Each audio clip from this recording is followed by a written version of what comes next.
you crazy? Is that your problem?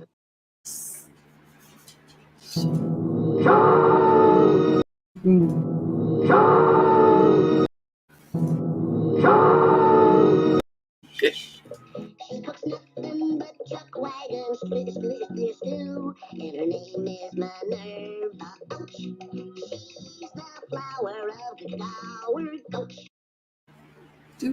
Hey, welcome everybody. It's Aaron live. This is Shelley Showtime. I'm Aaron, and I'm live. We're both live. Oh, it's May 22nd already of 2021. 22. Gosh, I wish it was still 21. Oh, I wish I was a still year, 21. Oh my gosh, seriously. 21. It was the spandex days. You know, that reminds me.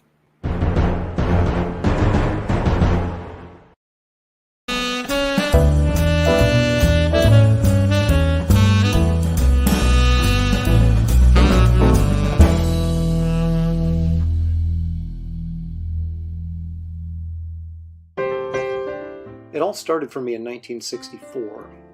I was born with a full head of hair.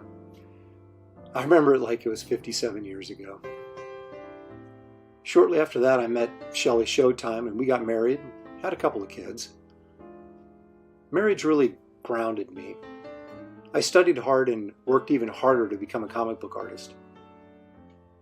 Then tragically, I remember losing my hair, and I started live streaming. It's funny how things turn out.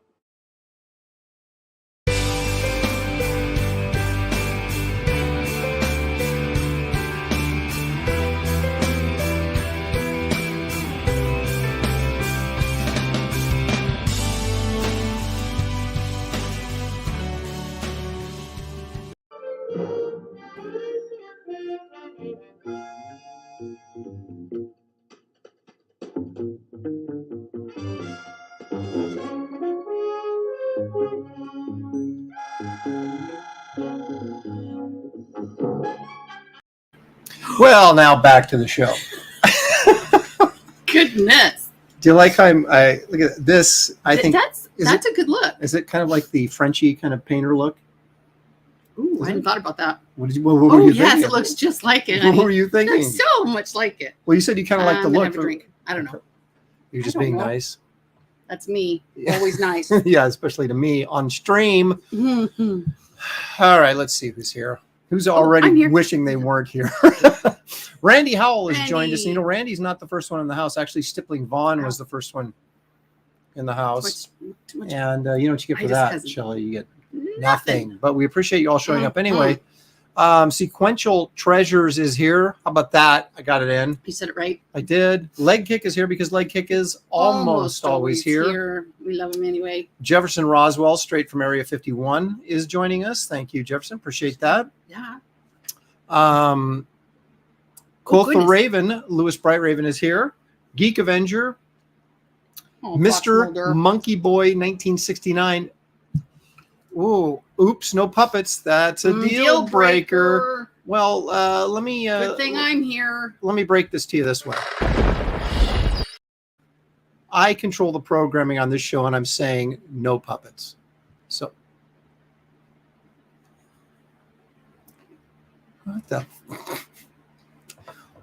what the oh my gosh. Wow. Oh, Somebody screenshot that quick. I have nothing. Someone will. You understand that, don't you? Someone will. That's the best part. You continue to my eyes are destroy watering. what little reputation I have left. The only person that has less of a reputation right now online is Dale Keown. Because he has that one. But Well, me, it's going down. it's going down. Anyway, let's see what else is here. Fox Mulder's here. Best show on YouTube. Thank you, Fox. Thanks. Oh, Blues Brothers. That's all. That's maybe where. Aaron, a Blues Brother. That is not a Blues Brother hat. All right, I gotta. It's not a I Blues know, Brother but hat. backwards. No, they wore those. They had those like the black Well, they had the fedoras that went with it. fedora. Thing, yeah. Fedora. Tarks 9. Tarks. A. Yay. Oh, look at this, Aaron, my old friend. You're still alive. Here, Peyton, Peyton. This is you for are you. on the list. This is for you. You have one. And then we'll send you And- packing with it. Thanks for joining us, Peyton. Appreciate it. Glad to have you here. Yes, indeed, we are alive. We show up for Shelley. We listen to Aaron. Aww. God, that's kind of a left-handed compliment. So maybe I won't They blow call it him up. left-handed or backhanded?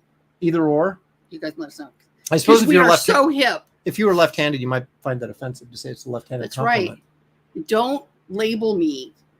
I don't even know what you're Don't talking tell me about. what handed I am. Christina Lynn. She Hey. is a professional proofreader I and know. editor. She That's helped us out intimidating on to me. She helped That's us out not on Wraith of What God. was that book? Wraith of God. You remember that, right? Oh my gosh. What I learned from Christina, which confounded me, quite frankly, and it was verified by others, so I know that she's right, is that I was told not to put a comma before a conjunction. So if you say Shelley, what's your function? Josh, and Aaron went to the movies, right? Yeah. Shelley, Josh, and Aaron, there shouldn't be a comma before and. Actually, in that sentence structure, there wouldn't be. But when you're combining two ideas that aren't Glossing that don't go together or something like that, then I guess you put a comma before the conjunction. But I always thought you didn't. Make him stop. But apparently you do, Make him because stop. she was putting all kinds of commas before ands and buts in my. Glad she didn't read my master's thesis. Oh boy, she'd that's still for be sure. reading it going, how'd this woman Holy ever crap. get a degree? I know. I used to have hair. And I had beaucoup. Well, you still have the same hair. You just cut it shorter, but it's That's still true. there. That's true. And it's looking fine today. It's hot here. Did you turn the air conditioner on finally? I did. Now that we have, you did? I actually Guys, that's approved exciting. fan use here because it's actually Yep. warm up here for a change. But this is the first time we've turned on the air conditioner in about a year, Yes. because we didn't have one all last summer. That's Remember right. when we almost That's right. melted and Mm-hmm. burst into flames? That's right. We're putting ice But packs. did you my shirt. die? When I was when I was live streaming, we're putting ice packs. Yep. We did Aaron Sweaty Con. Yeah, that's right.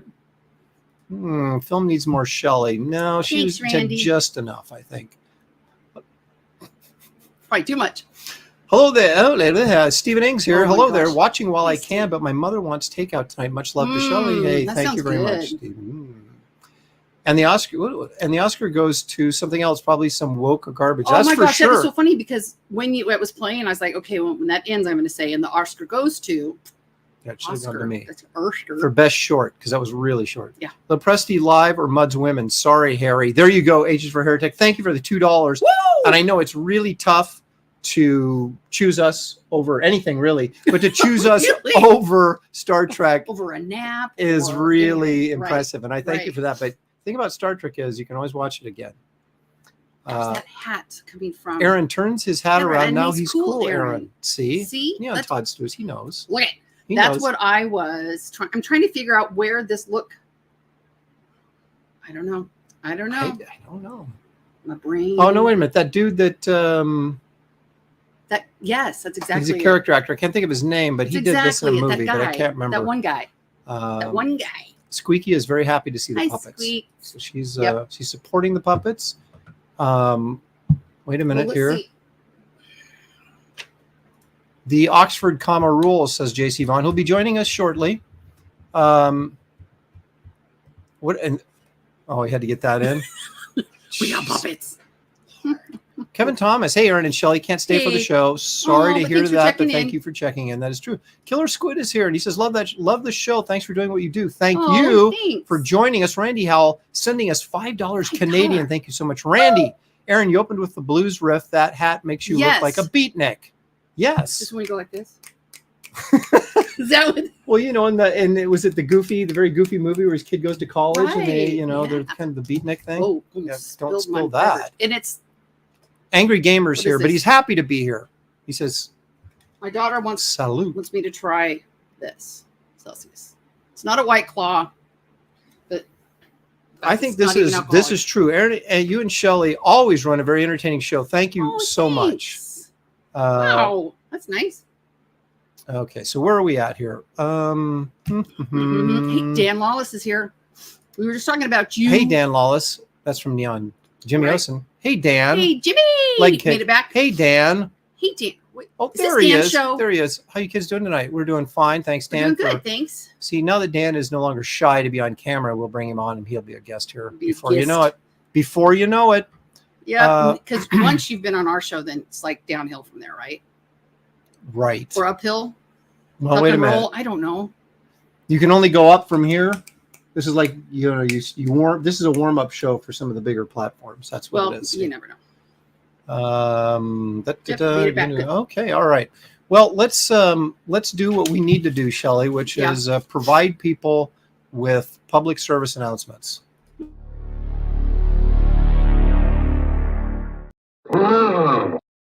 Gosh, I love that part. We are desperate to get, well, we'd like to get to 2,000 subscribers. We're at about almost 1,800. So like and subscribe. Please smash like button. Smash like button.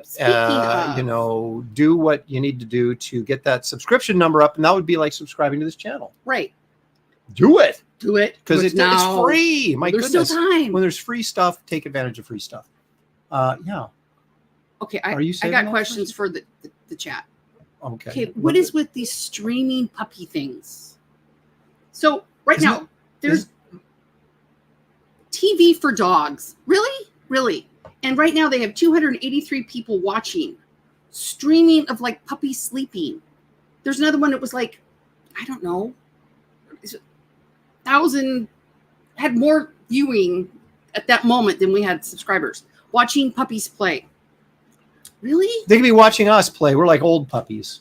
Well, I guess we wouldn't be a puppy then if we're old. We'd be like old lock dogs. Husker in a room and just keep a camera in there. And I know, we might as well. Everybody can watch. We'll play relaxing music while he tears up everything. That's right. It would be more entertaining than this, apparently. Yeah. So, no worries. Oh, let's see. Look at that. Dan's trying to edge in on JC's time. Well, you know, he did the cover. I know we did. So, Dan, if I send you a link, where are you at that I would send you a link? Oh, yeah. Do you want it on Twitter or Facebook or email or what? So. Well, leg kick, no worries, because we do know there's a lot of things to be watching and other people streaming. That's right. Dang it, Ethan. But we need to, Ethan's always streaming. He's always taking away our viewership. It's unfair, but you know. Right. That's why big guys punching down on us little guys. But I'm sure. Let's do this. Let's all go to the lobby. Let's all go to the lobby. Let's all go to the lobby to get ourselves a treat. To Twitter, and we'll do that. Oh, hi. Yeah, we're back. Did we get some crack while we were at the lobby? Oh my gosh. Are you going to language yourself? Nope. You don't use drug language on this show? Crack. Gone it. Crack. I do it. No, we don't do it. I did. You get away. I do Hey, it. now check this out. Yeah, usually you used to Shelley using the old Wraith of God shot glass. Now it's my turn. What you got? Oh my gosh, it was so blurry. Woo! That Snapple's pretty harsh. It was iced tea. Woo! Hey, hardcore Aaron with the Snapple. And that's you know, as long as I don't drink it too close to bedtime because the caffeine will keep me up. Well, that's what I'm worried about. I just drank a Celsius thing. Oh my God! Plan some AP physics. Look at that. Crack is whack, baby. Yeah. What you got? I bought these again because I noticed those. These are. Now, how did I screw up opening this bag? Are you freaking kidding me? I ripped where it said to rip, and then it totally hit me ripped off. Freaking knife or something. Is there scissors or? Excuse me a second. Okay, well, he got me. I'm a big fan of gummy bears. I had a student bring in gummy bears. And I just casually walked over to turn the lights down a little bit because we were watching a video while I stuck my hand out, said, hook me up, give me some gummy bears. Very casually. Because I scolded him for bringing sugar. Because last time he had sugar, he was a nightmare. All right. But I took it. You got it now? I got it. Out? All right. So. No worries, guys. Chocolate covered almonds, but with dark chocolate to make them healthy. Oh, and some protein. That's right. No. This is what we do. We eat healthy around here. Well, we have to now. No. Hey, my fellow. Piggy. Love it. We need t-shirts for this show. I know. I need a new shirt. Someone I don't know. No, I'm Sorry, I just forever- flashed everybody my bra. I get confused. Like, what's backwards? It's a family show, Shelley. Will you change your name to Mandy? Oh, just kidding, Mandy. Actually, Oh. not. But If you got them, you got him. Show him. so many things. Those Sprite Ravens having taquitos and chimichangas. Nice. You know, Ooh, there was a restaurant we went to, not you, but prior to you in my LA days. Mhm. And they had on the menu, a Mexican restaurant, they had chimichangas. Mhm. And they would say, chimichangas. And in parentheses, they're as delightful as they sound. I think they are. So they can attest to that, right? Mm-hmm. Yep. Everybody's talking candy. I like it. Oh, excuse me.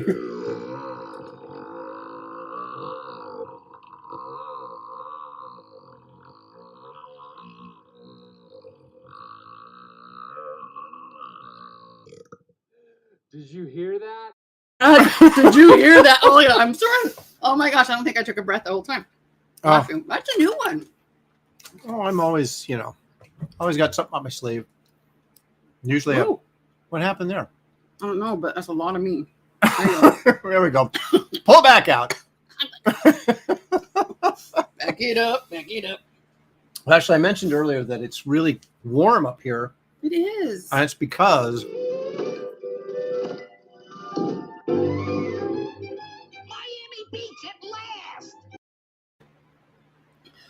it's And that sunny wasn't out. as long as you thought it was. No, I'm pouring myself another shot. You I want you to know. crazy guy, you. I was at a show this weekend. Mhm. Look at that. Wraith of God leather. Leather. Woo! Oh, Laser etched into this glass. Sold 3 of these this weekend at this Nice. tiny little show in Salem, Oregon. That was actually quite good. The Mid Valley Comic Art Expo was the very first year they did it, and it was actually quite a success. So I recommend it going forward. Good thing you're married to somebody who had that idea. Snapple. What, gone to the show or? Getting the shot glasses. Sorry, he's really a lightweight Snapple. That's strong stuff. It's this extra peach flavor in there that really puts it over the knocks you on your butt. Oh my gosh. What's these here? I know. This is good stuff here. I know to Hey, girl. I need to get on the wagon. Oh my gosh. This is good stuff. Much love to Shelley. Thank you so much. Aaron always has something up his sleeve, but Shelley has her arm up a puppet sleeve. Isn't that the truth? Need some Purell. Mm-hmm. You know where it isn't warm? It is so hot up here. It probably is.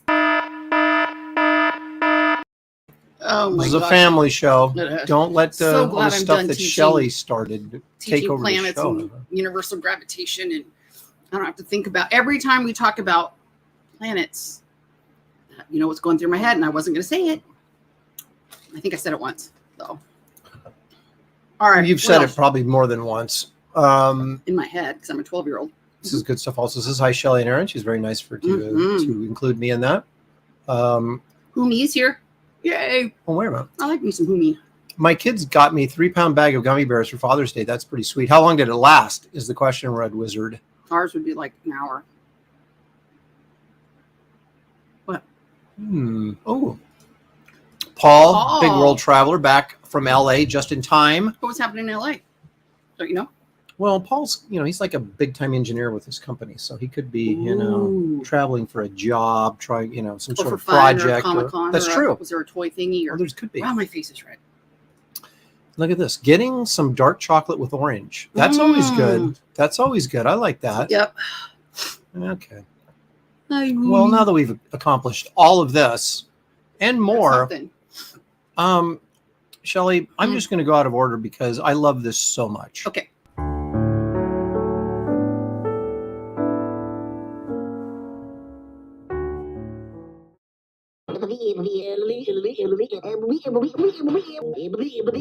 Oh, son of a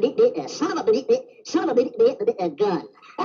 You thought I was going to say son of a bitch, didn't you? I may play that forever. That's I may the just new play Wraith it of God forever. trailer. That The new Wraith of is, God trailer. it's just, that's my new Wraith of God trailer. That is hilarious. I love it. Ooh, daughter had graduation ceremony for Paul. It's even Oh, better. how exciting is that? Well, congratulations. That's fun. Means she's on her own. Out the door. Well, is it really? No. They may be out the door, but that may not be out of your pocketbook, though. That's the thing. I never was. I think I went from my dad's car insurance right to yours. Although, I mean, my dad owned a Ford dealership, so that was kind of the thing, right? Never paid for gas. Your dad was paying for it, card. then I was paying for it. No. Yeah, I'm so independent. I'm such.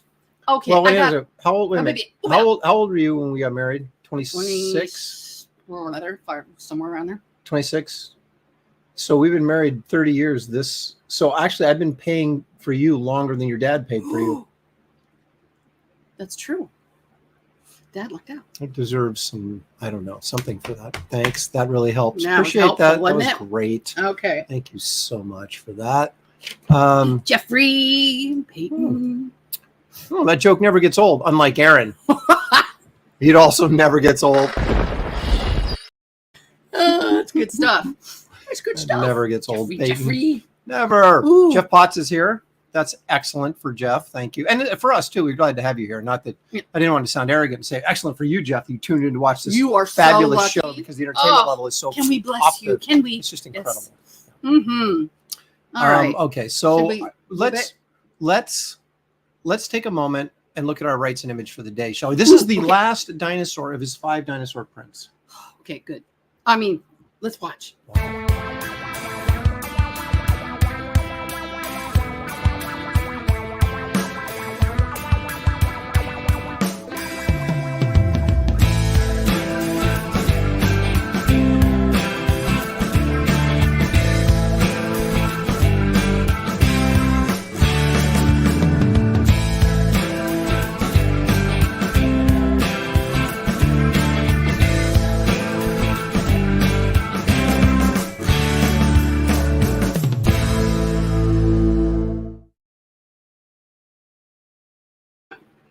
Okay, go right there. Oh my gosh. What?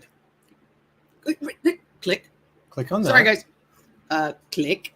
Oh, I see. Click. I see. What was that movie? Tarzan. Tarzan. Will you give me a second? I'm doing two things. You can like command V that. Okay. I don't know the command buttons, okay?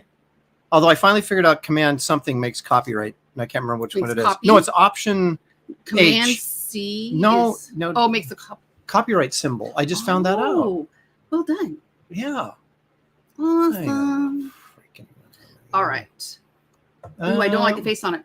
You know what? I'm not sure I did either because I didn't see it because so-and-so was messing with the computer. No, here's the thing. But they were not my favorites anyway. The coolest thing about that one is there's 2 things that bothered me. One was I'm with you. The face was a little too cartoony. And then it was he went really understated on the color. It was very washed out looking. But the thing that was cool is like the little fish that were trailing the plesiosaurus and the fish he was about to eat. Oh. So it was very. I'll take your word for it. Yeah, we were doing something else and not something fun. So don't get any ideas. But we were doing something else while that thing was running. So anyway, all right. All right. Does JC look bored? Does he look bored? No, he looks so excited. Okay, now that I pointed him out. Now I called him out. He feels a little bit better. Someone's gonna see me. Well, I'm going to bring in our guest for today, even though we have a few more features to do, but I think he can participate in some of them. Shelley's like, as long as it's helpful for me, I'm good. So please put your hands together, even though he won't be able to hear you. And we won't either. Cheer wildly in your house for the guy that's the VP of publishing or something like that for Overstreet and Gemstone. And, he's a writer. He's an editor. He does all sorts of things. He even comes on this show. And he has Does he know all the comma rules, though? That's what I want to know. We'll find out in just a second. Ladies and gentlemen, JC VAUGHN. Hola. Yes. There he is. Welcome back, JC. Glad to be here. How are you guys doing? Jeffrey, whatever you go by. Wow. Yep. As you know, Jeff, you go by JC, many names. Tex. Well, I may vacillate back and forth between names as we, calling you many things as we go along. But Totally well, at least make them nice. Let's just call them things. Let's get this out of the way first, then we'll double back to it later because we have some more things we want to do. But I think you can participate in them. So, but I want to tell everybody why you're here. I want to look because at this you have first. have a new book. Wait, look. Mm. Look. Oh, I you and do. well, you have matching glasses. Look at that. You have a new book out. It's available on Indiegogo right now, and it is called Al Capone Vampire. Nice. And we're going to get into that in depthly, but let's take a quick look at the campaign, if we might. Sure, please. Yeah. And then we'll circle back later, but I kind of want to take a look at it right now. I'm trying to figure out how to do this. If you'll give me a second. Oh. This is why you don't have a co-host, people. She brings There out it puppets. is. See, I know what I'm doing. Oh, look at you Sort go. of. Okay. So we have Al Capone Vampire #1. I keep wanting to call him Al Capone Vampire Hunter, but he actually is the vampire. He actually is a He vampire. was not scary enough. Okay. Now look at this. We got a $5,000 stretch goal, the first Al Capone Vampire trading card. That's pretty saucy by Billy Tucci. Of course, Well, no wonder I liked it. Billy brings the sauce. So that's nice. Saucy. Yeah. That's nice. I like that. And we took Billy's approach. Okay, by took I mean stole Billy's no fan left behind approach, and have simultaneously very similar, but not entirely the same campaigns on Indiegogo and Kickstarter. And so the 5,000 is a combined goal. Okay. So you're on Kickstarter right now as well. Yeah. And I'd like to alert everybody that the link to Al Capone, Oh my gosh. Heimlich maneuver again. don't eat and talk. He's at the been same doing time. straight shots of Snapple. You just cannot. I know. I'm out of keep this control guy. now. I'm going Woo. to fall out of my chair. Although my mom almost fell out of this chair yesterday, but that's the time. I'll tell that story in a minute. But Whoa. and she's 90. But so, what was I talking about? The link. Anybody? Oh, The there's link. a link in the description of this Anybody. video, and for this campaign as well as mine, because of course I'm going to push my own products, and then also one for Truth, Justice, American Way, which is another fabulous campaign. We'll take a look at shortly. I like I'm that getting to that. skull. I'm getting to that because I have a certain question Get that I want to there, ask man. him about this. All right, is this an homage cover to Police Comics #1? Punch Comics number 12. Doesn't Police Comics have a big skull on it too? The plastic man? I will tell you right now, you've caught me a little flat-footed. I don't remember that one. Oh, well, I do, JC, Mr. JC Mr. 100. Price Guide. Aaron 1. This is exactly why I should be an advisor to the Overstreet Price Guide, because I Well, know these things. I think that's pretty great. I can send you the Punch Comics number 12 image. Do you have it like handy dandy? Relatively handy. Won't take just a couple of seconds. I could probably dig it up pretty quickly too. And Let's see faster. and it's one of those covers that, like, once you've been around, everybody knows it, but they don't know it's Punch Comics number 12. But now that you say that, I do know that cover. I don't know why I was thinking Plastic Man. There it is. Yes, there it is. Yep. Yep. All right, I'm going to pull There it it up is. real quick. Well, okay, I don't do anything quick when I'm live streaming, but I'm going to pull it up. I will do that. Gonna do it. Gonna do it. So you have to Watch stop out. that, and then I have to do this, and then I got to go over here, and I got to hit that, and then I got to go like that. There it is. Oh, Yeah. and you can look at that just by cool. happenstance, because I put it in the little placard for the show. Mhm. There it is, right next to each other. Now, Why Punch? Was this just like an old favorite of yours? You thought Honestly, I love that cover. And obviously I playing art director, I jacked with it a little and put Capone in the left or the right eye of the skull, because I just thought the reach across was more dramatic. And then the rest of it is all characters from the book, and my favorite touch that the guys Brendan and Brian Frame did on this was I came up with the idea of giving the skull vampire fangs, and so if you look at that, that's in there. And Mark Wheatley, I wanted a custom logo for this cover, and Don Guzzo did a beautiful logo for the other covers, but I wanted a custom one, and Mark came up with this just as usual very quickly. And he's also the guy that came up with the original Vampire PA logo, and this story spins out of Vampire PA. So Okay. Well, that's very cool. I'm actually kind of embarrassed now myself that I did not It should be. know that was Punch 12. That I was thinking it was Well, I'll just ridicule Police number 1. I'll ridicule you later. Okay. When you feel Well, better. Shelley, Let's- thank you very much. yeah. Speaking of ridicule, let's bring in someone else who invited himself on the show, but I'm going to let him in anyway. Ladies and gentlemen, a terrific artist, actually works on Al Capone Vampire. Did a great cover, which we're going to take a look at in a second. Ladies and gentlemen, Dan Lawless is here. There he is. Can't get rid of me.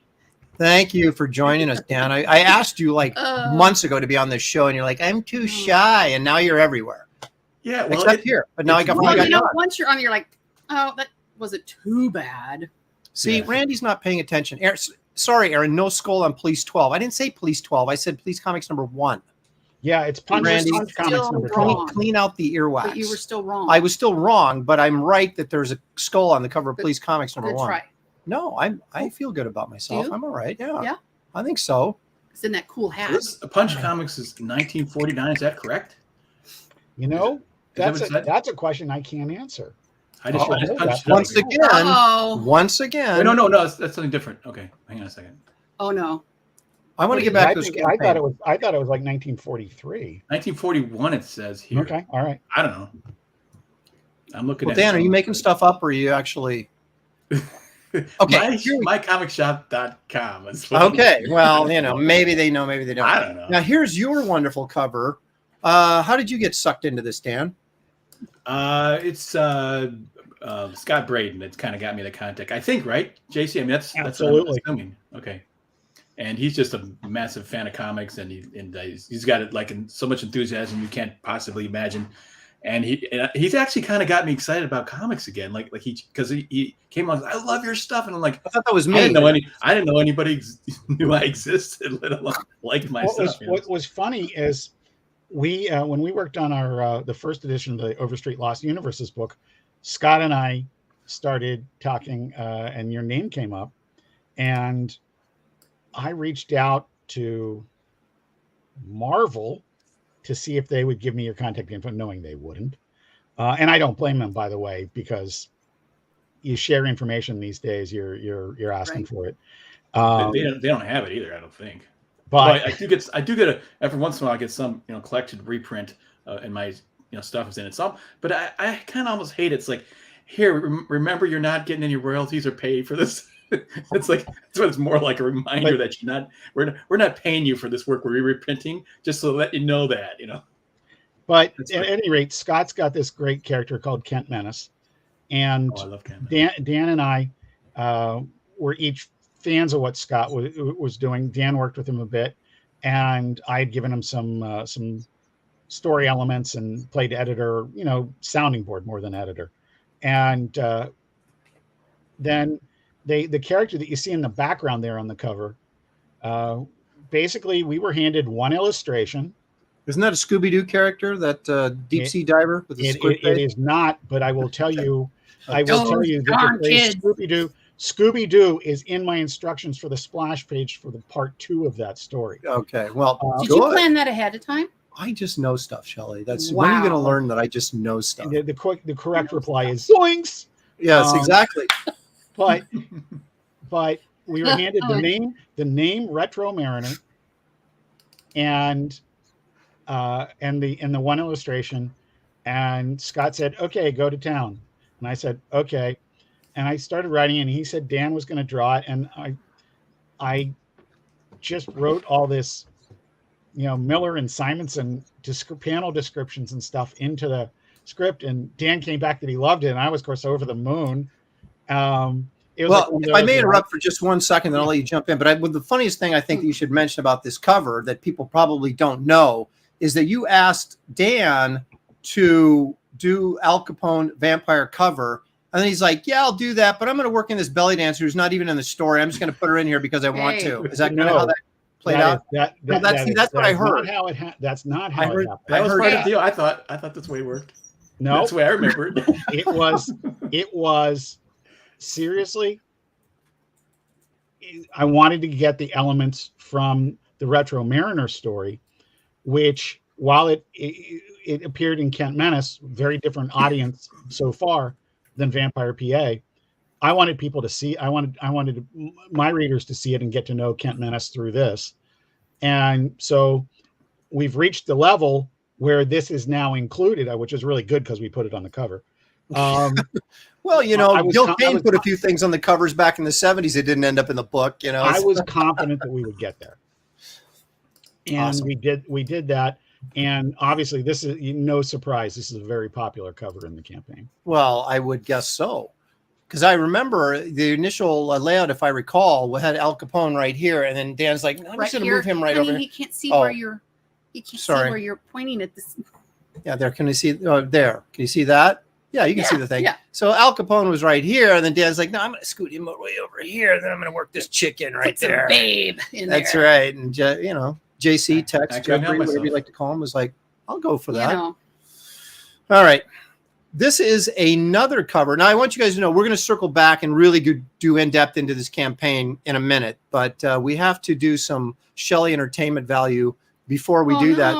So I did, but I did want to take a look at the campaign. So this is another cover. This is the third cover. Yeah, that's the third. Am I counting correctly? Yes. Yeah. And who did this? That's Brendan and Brian Frame. Okay. Colored by Wes Hartman, who's worked with Billy a lot. Well, so now wait a minute. We have like Okay, that's a question I'm going to ask later. Okay. All right. So And then that's the Indiegogo exclusive. It just doesn't have a logo on it. And our most recent edition is that we have a glow in the dark version of the skull cover. Now, that's That'd cool. be awesome, man.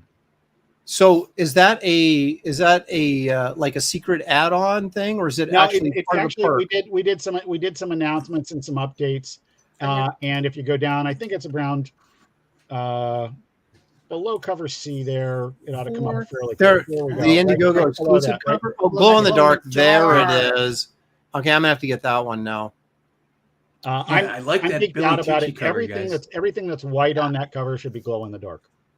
Oh, that's so cool. Can I see that Billy Tucci cover again? That looks really cool. That's a card. Is that a cover or a card? That was Okay. the cover for the big signed edition of our trade paperback of Vampire PA, the original miniseries. And we've never used it for anything else. And it was a signed edition. I can't remember if it was 100 or 200. So it is a barely used cover. And Wes colored that. And it's one of my favorite pieces. And Billy, knowing that the story's set in suburban Pittsburgh, if you see the little clasp on the side of her dress, it's a Steelers logo. Oh, it is, isn't it?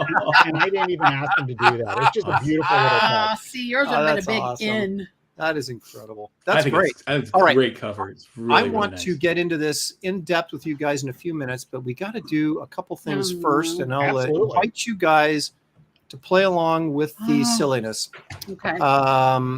Here we go. All right. I'm ready. Wait a second. I signed on for no puppets, but I didn't know about Sillyness. Well, irreverency, ridiculousness, see, they could go things like that. this. Yeah, we got There be puppets. There's puppets lurking back over Shelley's shoulder, always Another waiting one to over jump in.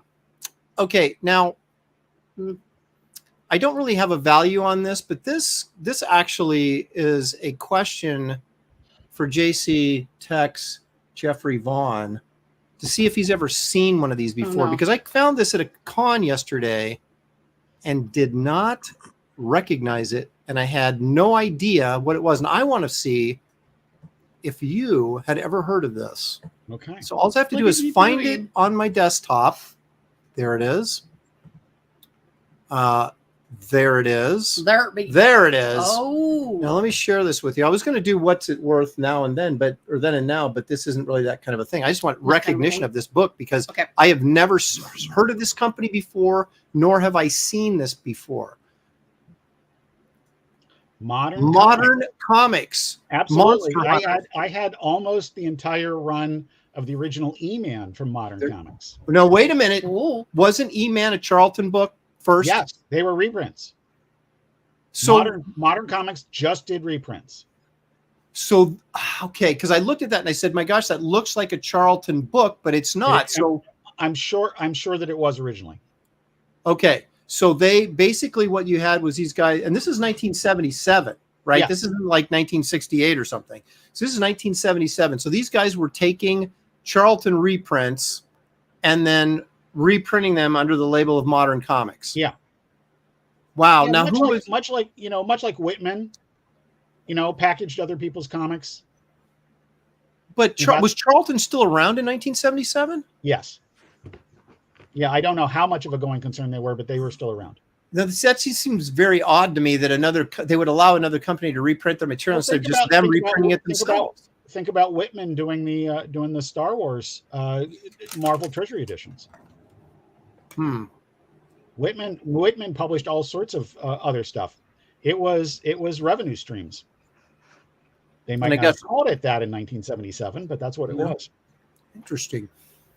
Because I don't remember ever seeing, and I was an avid reader and buyer at 7-Eleven or wherever. Oh yeah. I don't remember ever seeing that Modern Comics label.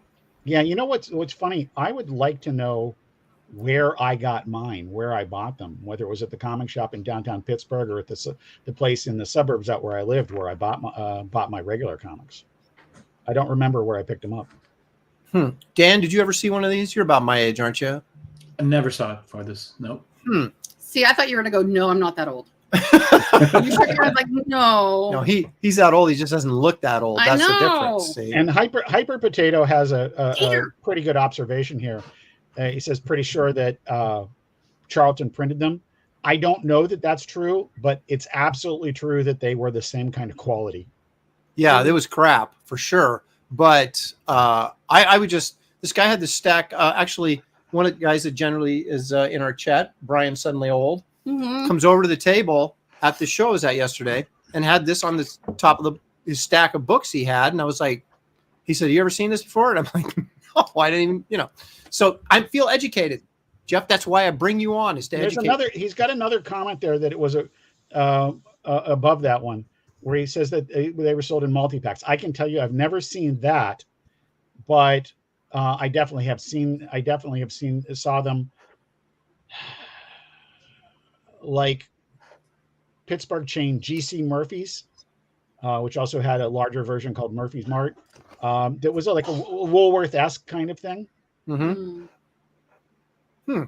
Well, Dr. Mask's Retro Elixir, he's backing you up, JC, and says, I have some E-Man Modern Comics too. So how about that?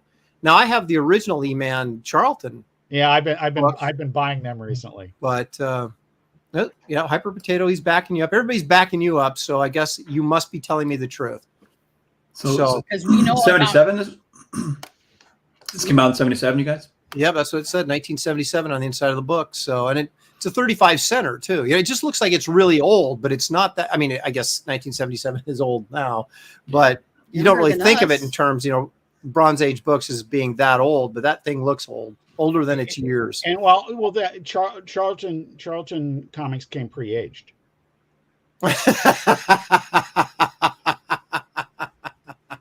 They were already halfway deteriorated by the time you bought them. Absolutely. Lewis Bright Raven says, yes, they were in packs. My mother used to get them at the toy store. There you go. Look at that's pretty great news. That gives us something to hunt for now. Yeah, I know. That's just I'm gonna have to keep my eyes open. If I see any of those crazy poor quality modern comics, I'll have to grab some. You know what? What's really fun is that they were probably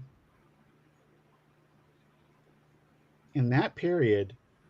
I certainly hadn't seen, because Charlton's distribution was so sketchy. I probably had not seen all of the original issues of E-Man when I started picking some of them up. That's interesting, because here in Portland, Oregon, distribution wasn't great for anything. And what is great in Portland? Nothing anymore. Not right now. But I was getting E-Man on the newsstand. Those were coming out pretty regularly. Nice. So very strange how that, different areas will, just seem no apparent reason. I'm sure there was some reason behind it, but no apparent reason, obvious reason why there would be, it's like Howard the Duck #1 was a low distribution book. Why? What does that mean? Why did it only make it some places and didn't make it other places? And Conan #3 is another classic low distribution book. Who knows, Shelley? Do you know? You got me there, hun. Well, that would actually be a great segue into a Shelley segment, but we got to do. I don't know anything. But we got to do Shelley's. This is Shelley's favorite thing that we do on this show, and it's called Precious Moments. Now, what's my favorite? I hope you guys tuned in and saw the Porky Pig from 2 weeks ago. Did you see it, JC? When I just showed it earlier. Yes.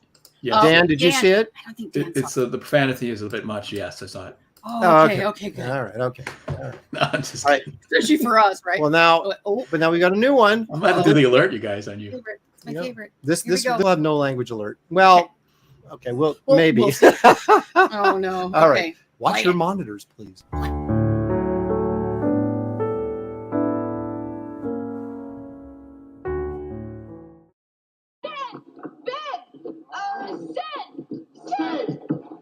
Sid. Second syllable. Liver burn.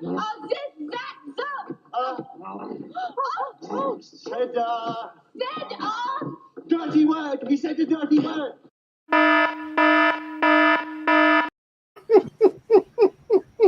Oh my gosh. Is that one of the greatest comedies of all time? Honestly, we just will my friend Kevin and I will look at each other just out of the blue periodically and just go, "Set a give."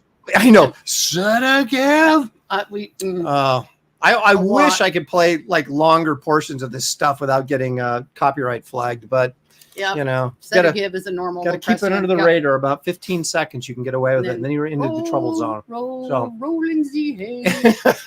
Okay, sorry. You haven't touched your That was food. our first movie poster we Yeah, ever got, wasn't it? that's right. Or at least put up in the house. Yeah, Now it's I actually got it Quite at a a few. movie poster shop off Hollywood Boulevard, Yep. of all places. Nice. Yeah. here we go. Because that was pre-internet, so we couldn't just like go on the internet and go, Oh, where right. can I find a Young Frankenstein poster? I had to go find one physically, and I did it in LA, down in Hollywood. Yep. There it That was was. kind of more fun though, wasn't it? The hunt. I know. I miss those days so much. I was just talking to Richard Finn, who put on the Portland Comic Book Show for years here. Yep. And we're talking about how Portland, the great thing the thing that used to be great about Portland was it was all these old magazine and bookstores around here. And like when we first moved back from Florida, we went to that place way out on Hawthorne in Southeast Portland. It was a magazine shop, and the guy had these like metal they were just like garage racks, right? They just had stacks of old magazines on them, like Life magazine. Oh, is that where we got those? Yeah, that's where we got those Life magazines. So we found like, oh, there's an Elizabeth Taylor, Sean Connery, and Mark Brando young Sean to Connery put in too. our movie room. Right, exactly. But they had all Delicious. these old magazines, and it's, You could just see You the just minute can't he do it walked in the door, he just take a big smell and go. I know, like the "Ah." old decaying newsprint, like Charlton Comics when you got them brand new off the stand, right? You It open still up and go, Oh. this smells old. I remember the comic shop I used to You go know to. what a lot of people Oh, man. Go ahead. don't know is Charlton actually spent a lot of money developing that. The smell. So that they would smell old. Oh, They should have like an air They freshener develop. for cars. Old comic or You're old onto newsprint, something. right? You're onto something. New car smell. No. Dude, old I comic would- book if smell. you I would get- buy one in a second. If you could get the combination of light dust and cedared cabinets, you could sell the Mile High smell. Ooh, Is I that think we're onto supposedly something. what they smelled like? Was it? Oh no, Guys, not you're supposedly. Right now, said here first. Yeah, not supposedly. The Mile Highs, Edgar Church stored them in cedar cabinets, so you already had the low humidity of the Denver area. Mhm. Plus, they were in cedar cabinets, which is why they were so superior to most of their peers from that same period. So if you Stretch goal. actually crack open one of those books, it smells. You can smell the cedar in it, huh? I'm telling you right now, Steve Jeppe, Bob Overstreet, John Snyder, handful of other collectors would probably like me not to mention them, could pick up a book, smell it, and tell you if it's Mile High. Wow, how about that? I think we're That's onto something amazing. here. I used You to know go to a Go comic ahead. book shop in my area, in Detroit area, and they had the creaky wood floor, and you knew when someone moved in that entire store. Like you really stand there looking at a comic book, and all of a sudden somebody like, oh, here comes somebody, creak, creak. Yep.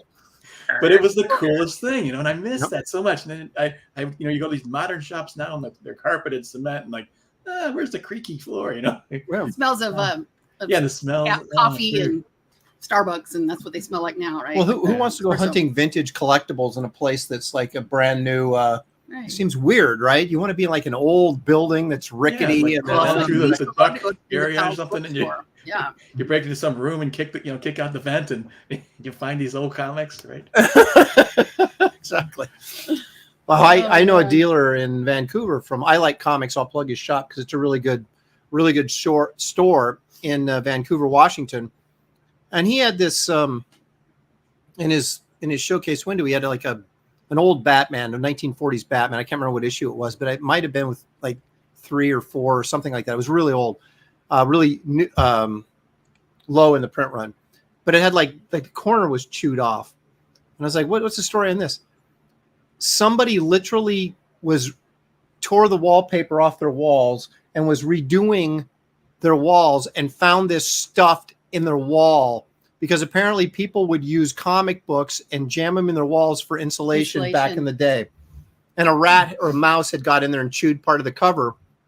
But other than that, it was in fairly decent shape. But again, it was like Batman 3 or something. So it was highly desirable, even in not great shape. But I'm like, why don't I ever go into somebody's house and rip off their wallpaper and find a fortune? Yeah, there you find that kind of stuff, and it's weird. And now we're in this era where at one point, I think it was 3/5 of the cover of Action 1 sold for thousands of dollars. So, wow, 3/5 of the. I can't. It's funny. I document this stuff. That's what I do, right? I can't wrap my head around that one. Yeah, it's just. I guess it's just having a piece of that, rare memorabilia like that. Okay. Yeah. Well, you know how it is. I can document that this happened. Doesn't mean I understand it. Right. You have a toy that you saw. It could be a plastic toy you got at Burger King or something. If you haven't seen it in 50 years and you see it, something happens. You get that flood of emotion and it takes you back. Maybe that's worth something. I think. It's like I don't know. Well, that's why we collect, though, right? If you're talking about nostalgia for something that occurred within your own life, I can see anything. There was a period in the mid 90s where Love Boat action figures were selling for hundreds of dollars, and it's the same rule that happens to every age group, which is 20 years after you graduate, you're paying bills, so you don't get a trophy for showing up. The world's a cold, cruel place. And, I love that show. Boom. Yeah. You jump on it. There's also just the automatic thing. Also, pick a character. If they've been on Serial, they'll be back in years. Yes. And the stuff they put in cereal boxes now, it was crap. So now get a load of this. I bought, I'm not saying I eat kids cereal, but you still eat kids cereal. Shelley, why don't you just get puppets out now? Okay, I was not being serious, but they put, I can't remember if it was Lucky Charms or it might have been honeycombs or something, a plastic spoon to eat your cereal in. That was the toy. I'm like, we used to get like little monster toys and decoder rings, and you're giving me a plastic spoon? How is that even a treat? That's lame. Ladies and gentlemen, Shelley and the puppets. So it's like, how is that even like, can you imagine a kid going, oh, give me honeycombs. I want to get that free spoon. Yay, give me a spoon. No, I don't know what's going on. But I think right now, gentlemen, it's time to find out exactly what Shelley knows. What we do in this is we ask Shelley some questions, and if she doesn't get them, then I will throw it to you guys to see if you can expand our knowledge if Shelley's not ready. So let's see. I've been doing okay though. You've been surprising. You did disasters really well. I didn't know planets. That was shocking to me. A physics teacher and a math teacher doesn't know the solar system. The only planet I knew was. Yeah. Okay. We know. But anyway, so let's take a look. Let's okay. No pressure. As we should do. Get past that and let's do. There it is. There it is. Let's find out what Shelley knows.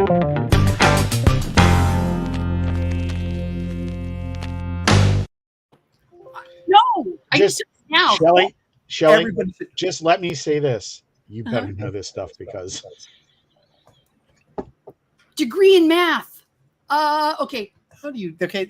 We'll see. We'll see. Okay. Anyway, here's our first one. Okay. Looks like Tom Hanks. I don't think that's it. It does. Like.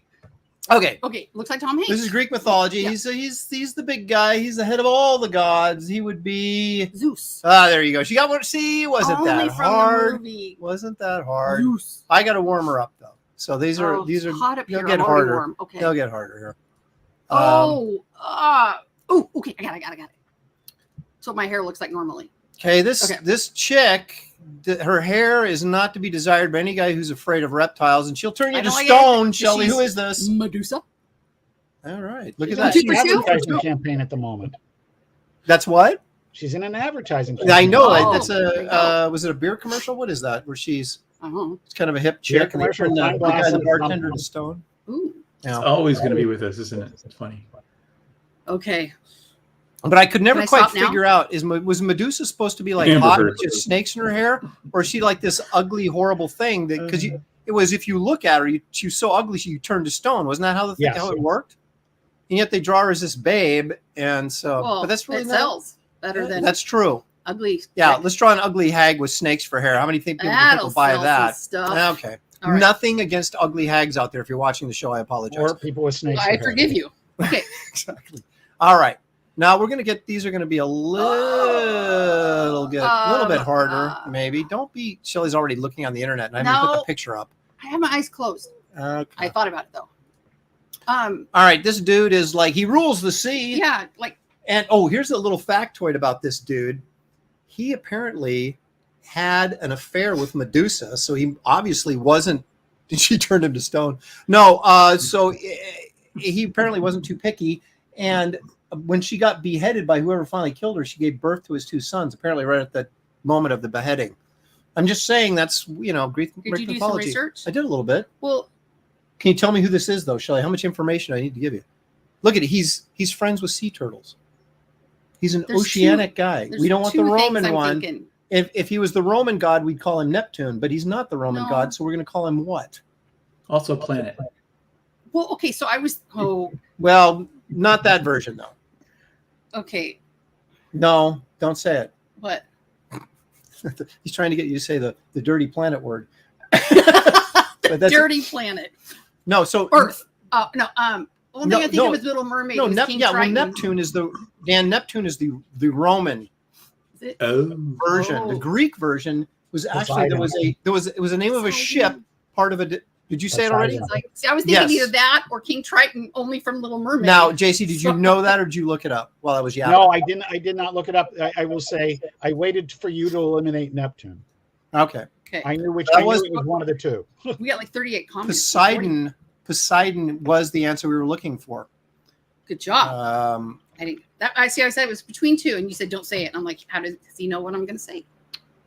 Okay. Oh, now this guy was on Star Trek, and he's the god of like the lyre, and he's not a liar, but the lyre, the instrument. Lyre. And he did. They like assigned these gods like rulership over like various things that were not connected. Like he's the god of music and also the god of bread. And you're like, what? And quality footwear. And footwear. Hey, did people just know how to stand cooler back then? I mean, look at all these. I think they did. Look at those. Yeah. And Kirk's pose. It's just so cool, man. But his shoulders know, whoever that is, her feet going out like that. That's not very. Yeah, she needs to work on that. But but it starts with the first letter of the alphabet. Come on now. Okay, I was gonna say Achilles. No, but I was gonna say Archimedes, but that's not. JC knows because he's a big Star Trek fan. Apollo. Of course, it's Apollo. I'm so dumb. It's I'm so dumb. Yeah, it was the last of the Greek Sorry, gods. see, I didn't say A. I'm saying Archimedes. Yeah, that was I'm a lot more charitable toward that episode as an adult.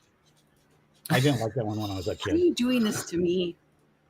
I like all episodes except third season. Then I start, but that was okay. All right, here we go. This is a statue of a goddess who is like, she's like the goddess of wisdom, but she's also the goddess of war, which is kind of weird because, again, there you have these kind of random things, and she's also the goddess of accounting. So it's like, I don't know how they. I'm kidding. I'm like, what are you doing? I liked it.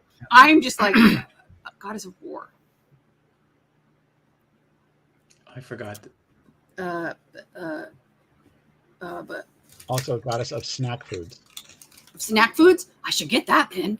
Well, Apollo in the Star Trek episode actually called out to her. She was one of the gods he called out to. If I'd only watched it and paid attention. See, Star Trek is a valuable thing to listen to and watch. Yes. Okay, guys, give me a. Captain America. Anyone? Uba. Dan, you got an idea? I saw the chat. I can't say no. I didn't know. I didn't know. You're Now a I know. cheater. But Let's it's see. like Here we go. It is indeed Aquaman. Thank you, Citizen Ronan, for It's- playing. Amber Turd. Oh no. with Aqua Person. All right. That's right. There's no. Oh, is it Athena? You're right. Minerva, though, of course, is the Roman version, not the Greek version. Did you Julie. look? Did you look all this up? Of course. I'm like, because I know. I Well, mean, some he of it does I have knew. a lot of random Some of it I knew. knowledge.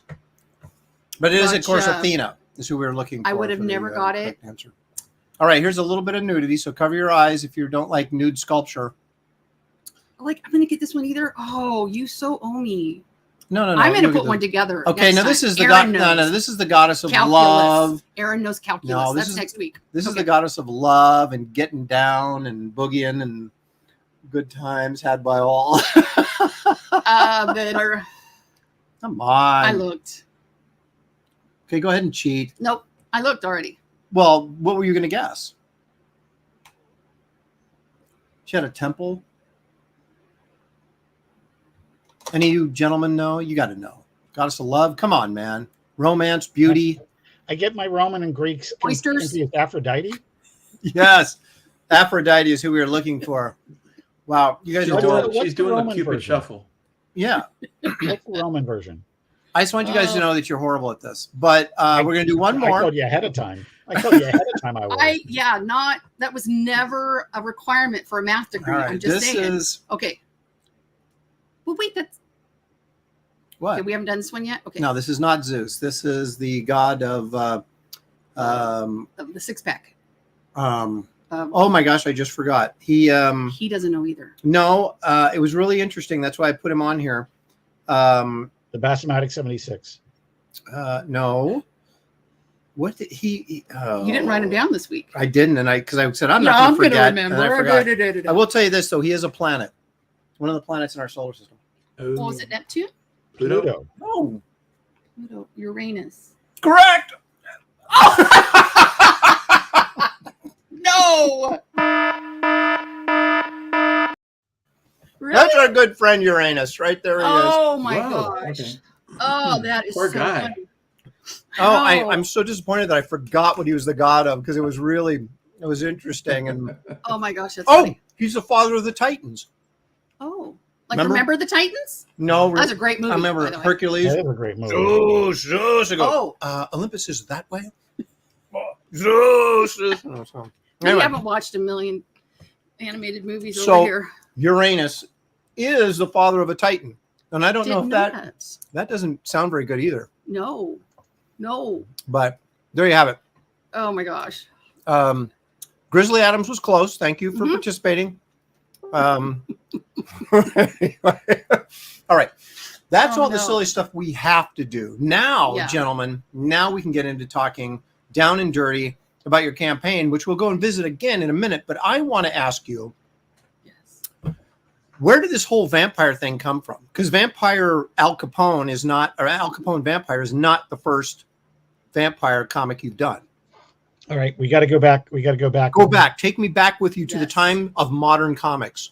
Where did this No, all not begin? quite that far back. Okay. A number of years ago, I was at San Diego Con, and my friend Bob Tennell, who's a graphic novelist but also a writer-director, introduced me to Vincent Spencer, who was then I would say aspiring artist, now a pretty well-established concept guy.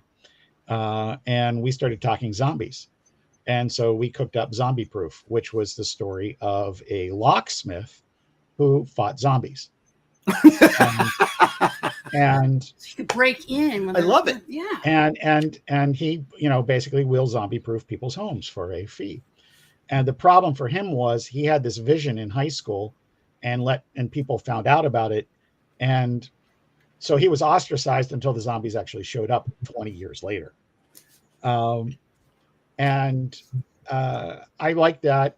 I like the weird working guy versus monsters, and came up with an HVAC repairman who fought vampires that inhabited his abandoned childhood favorite movie theater, and set it in Dormont, Pennsylvania, which is one town over from where I grew up. So all my friends from Mount Lebanon would say, "Hey, how come you set it in Dormont?" And so I could say, because all the bloodsuckers I know in Mount Lebanon are and like literally that's the whole setup for the whole thing right there. And so you were from Pennsylvania? Yeah, I grew up in suburban Pittsburgh until I moved to Texas. So you must have been highly aware of Night of the Living Dead, right? And that type of stuff, absolutely. Right? Zombie Proof is my love letter to Romero. Absolutely. When they were doing Dawn of the Dead, it was on the news like every night. They'd show you them working on something like chocolate, like the zombies are ripping out the guy's inside, and they're showing you how they made the chocolate cake that the insides were made out of. My mother was appalled by this, so we immediately thought it was cool. And when Dawn of the Dead came out, I think I saw it at the Midnight Movies when I lived in Texas a few years later. I saw it at the Midnight Movies like 19 times one summer. I just, I absolutely adored it. And like how many times I went and saw Star Wars. I literally just found out that one of my childhood neighbors, her husband was like one of the featured zombies in Day of the Dead. The really? Dawn of the Dead. And I'm way disproportionately geeked out about it. My gosh. But it's a combination of things. This movie theater that it was set in, it was called the South Hills Theater in Dormont. And it came, circa 1928, old place with a balcony, beautiful stage, a movie theater organ still that had been restored in the 70s. And it got split up into a freaking multi-screen horror show, not a good sense horror show. And then eventually torn down. And literally the week after our first issue came out, it was torn down. But in our little world, it survives, and it is now funded by all the money they stole from the vampire's assistant, who was called Renfield, and who looks at least vaguely like Velma from Scooby-Doo. So this has a lot of your youth in it tied into it. Absolutely. And one of my favorite things is nobody ever talks about how Vampirella is dressed. None of the other characters react like this is at all weird. And right, like why is she wearing this? I have our head vampire menace for most of the series is a lady named Jocelyn, and it's actually named Jocelyn Elder, which I just thought was funny as all get out because that was Bill Clinton's Surgeon General. And she was a little wacky, but she's beautiful, but she keeps showing up. And finally, some people are starting to say, where could she be going dressed like this? And yet the beach. What are you doing? The violence is visceral. I mean, I swear, Al Capone's the most violent thing I've ever written, and I was laughing hysterically during it. And I don't know what it says about me. But well, if you went and saw Dawn of the Dead 19 times, I think it speaks volumes about. Yeah, there's some printing there. In the next theater over was Rocky Horror. So by the middle of the summer, we turned Dawn of the Dead into audience participation. We can beat those guys. Brilliant. Yeah, like there's the scene where the guy grabs a screwdriver and jams it into the zombie's ear. We would sing at Stanley, we want to help you do things right. and yeah, I'm that's killing good my romantic comedy career here there. Okay, so you've done the vampire books. Yeah. Okay, so why Al Capone? Okay, so Al Capone shows up in the middle of the last Vampire PA one shot, which is called Vampire PA Bite Out a Crime. And And I love it. how Al Capone showed up. What if you have the McGruff, the crime dog in there? Make him. Listen, if I could do McGruff the crime dog and not have to pay somebody a royalty, that would be excellent. Just change it, McGuff the crime dog or something. You know?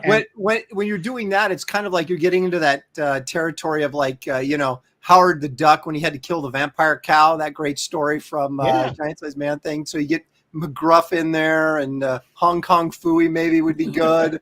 Oh, we love Hong Kong Phooey. Oh my God! My brother dressed up as Hong Kong Phooey once for Halloween. If Hong Kong Side note, random. If Hong Kong Phooey could talk like Scatman Crothers, it would be gold. Wouldn't it? And Oh my gosh. You know that they can't bring those kind of characters back though. Now I don't know what would be wrong with it, but there's something wrong with it. You know.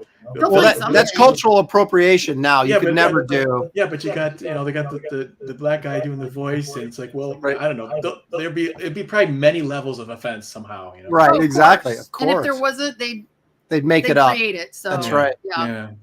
Let's not forget this though. Jeff Potts points out that Uranus was also king of the Klingons. So I don't know. So I feel like I should give him some backstory on this. Like, why is this so when he did Shelley Knows Planets, I got to laughing so hard because he would like be, what is wrong with you? I answered, well, I got the first planet, Mercury, and then I answered Uranus for the rest of them. She couldn't even get Earth.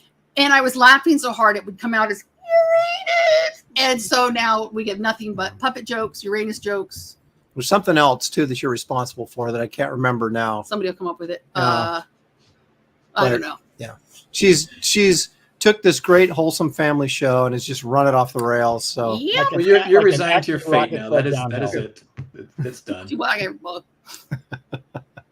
yeah, I'm known for what a Julie Pascal wants to know. I don't know how. Now we're on Hong Kong Phooey. Hong Kong Phooey.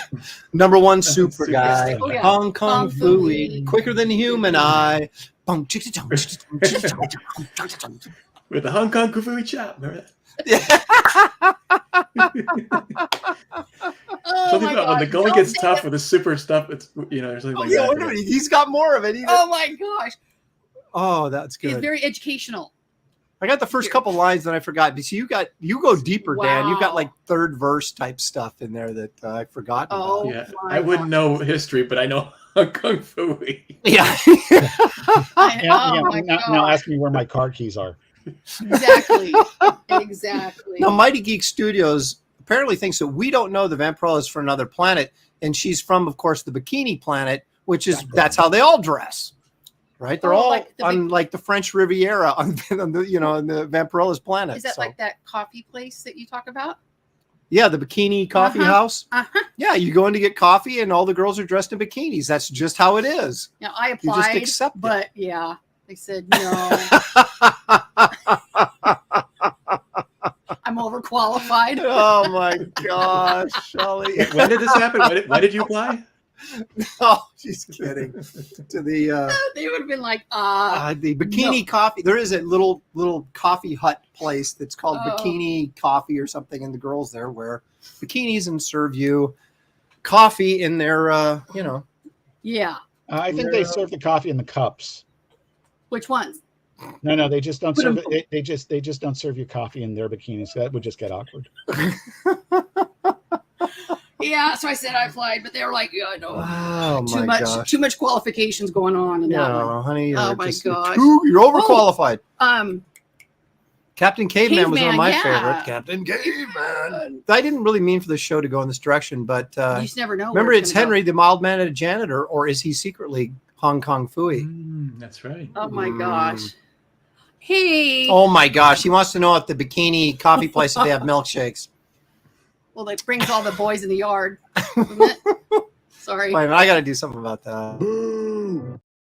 We just got to take care of that stuff before it gets out of hand. Oh, yeah. See, I get a huge hug. Oh my gosh. Okay. From my friend. All right, so let's get back to your campaign, Jeff. That's why you're here, is to push your book, not to talk about Saturday morning cartoons, but it seems like we're able to do that too. Yeah, we gotta work everything in.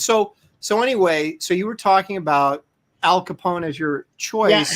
how Al Capone happened.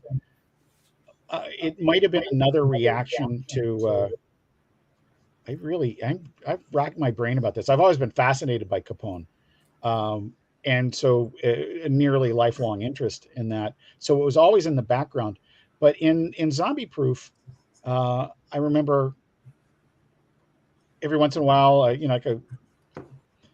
once in a while, I'll wake up and I'll know story elements, or if I've got like a really bad headache and I'm letting a hot shower hit on my neck, all of a sudden something will come to me. I remember grabbing my towel, getting out of the shower, and calling my artist Vince on Zombie Proof and going, "Hey, the next time we see Jack Watanabe, he's so freaked out, he dresses as Harpo Marx and has stopped talking. How about that?" and this is when you know you've picked the right partners. Where Vince goes, "Yeah." Yeah, Harpo Marx. And so I'm like, Al Capone, he's a vampire. Yeah, okay, I'll figure the rest out later. And I've got a really good origin for him that'll come in issue 3 when that happens. That's got to be a blast to write. And you know what? What's really cool? Brendan and Brian Frame, who I have done a lot of stuff with over the years. The cover, the Punch 12 cover there. The one with the skull. Yeah. Okay. Yeah. They didn't want to do it. They're like, "We'll do it if you want us to." And I'm going, "You guys are going to kill on this." And we put it in the campaign on the Kickstarter side, and it sold in 4.5. I mean, it sold within 4.5 minutes. Awesome. And I think they killed on it. It's great. I absolutely love it. They added a couple elements that I think of, the stakes falling off of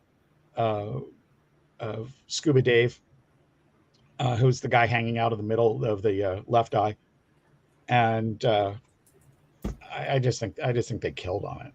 Yeah, it has that dated feeling. It looks kind of like when you're looking at the original, they're different, but this one, it could be the same era. It's like it has that feel. And I think honestly, picking Brian Miller to color that one was a real important stretch with that too. That the inks on this were so crisp, it would have been easy for them to scare off a lesser colorist. Mm-hmm. And I just think he killed on it too. I just got maybe that's why too. It's getting. I seriously got very fortunate with all the covers. Dan's your cover. I look at that and how can you not want to read that comic? It's freaking great. Yeah, I love it. I love that cover, and I love Dan's cover too. I mean, that's what I was just talking about. Totally different. Okay. Yeah, absolutely. Yeah. And this one, what's really cool about it, I really do believe that a lot of people know that image without knowing it's Punch Comics 12. Right.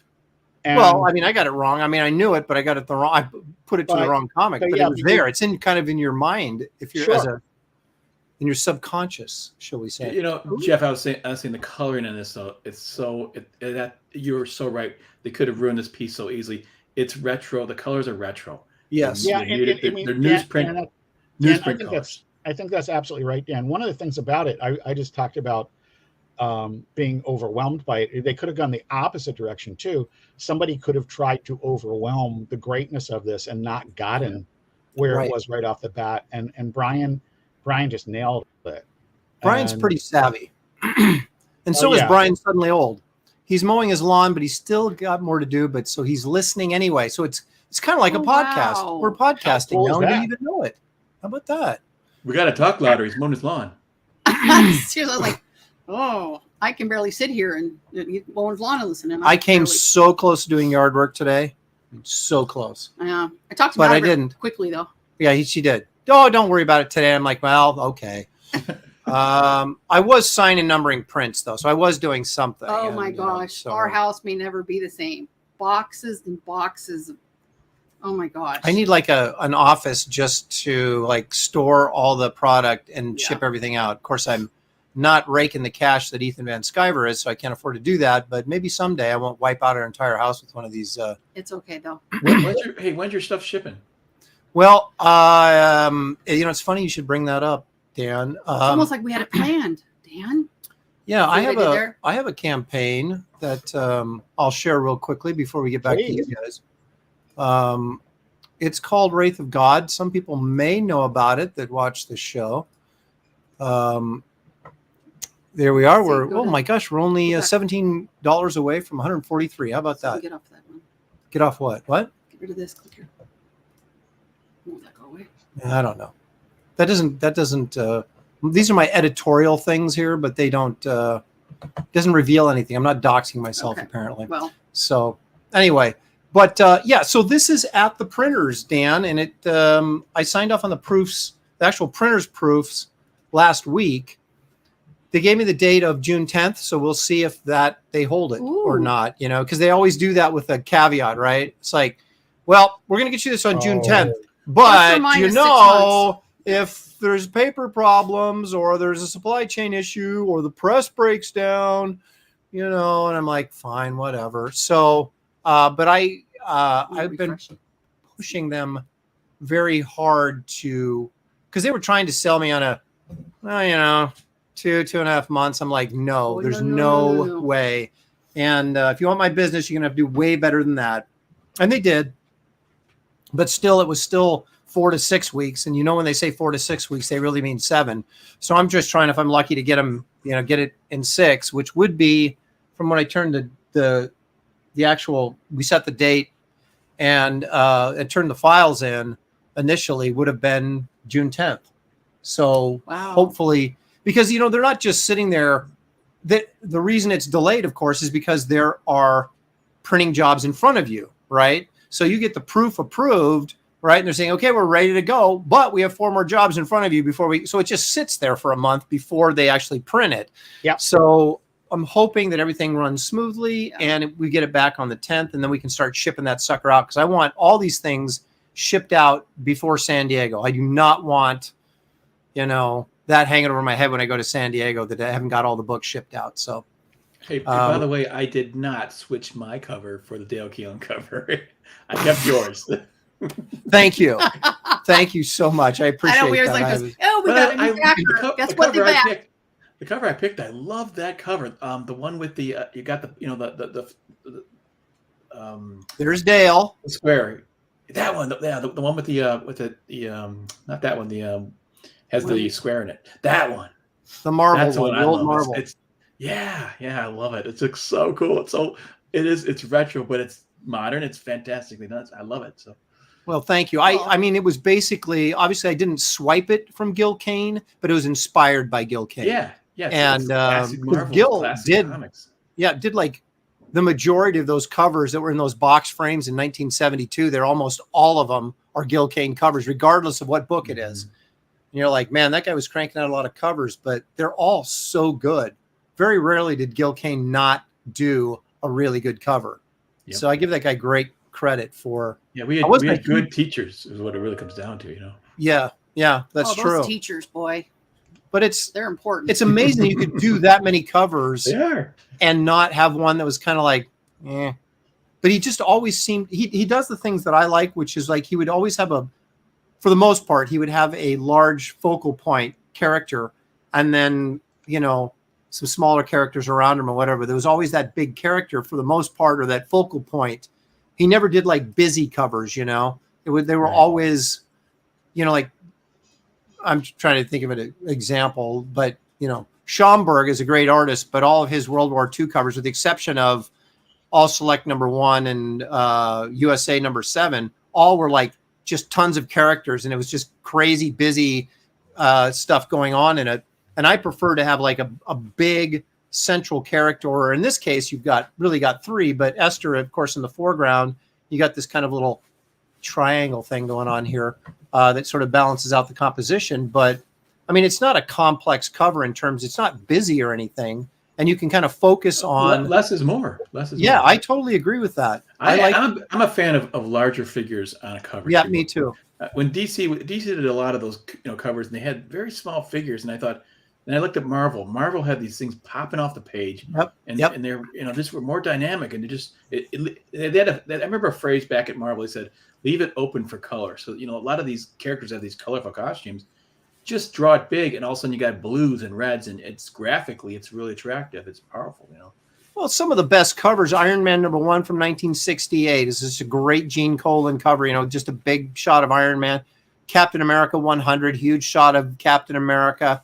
I mean, you know, even the Gil Kane stuff, you look at, you know, Marvel Premiere, the first Warlock or the modern Warlock appearance, it's just him, you know, doing this. And there's some people behind looking, but it's this huge shot of Warlock. And it's like, sell the character, you know, sell the power. It's a money shot. Yeah. Yeah, exactly. And so anyway, that was sort of the intent. And Dale sort of followed along with that. That is awesome, though, I have to say. That is a great one. And Piece. what we're going to do is Dale convinced Gabe LTI, who colored this, to do like a super bloody version.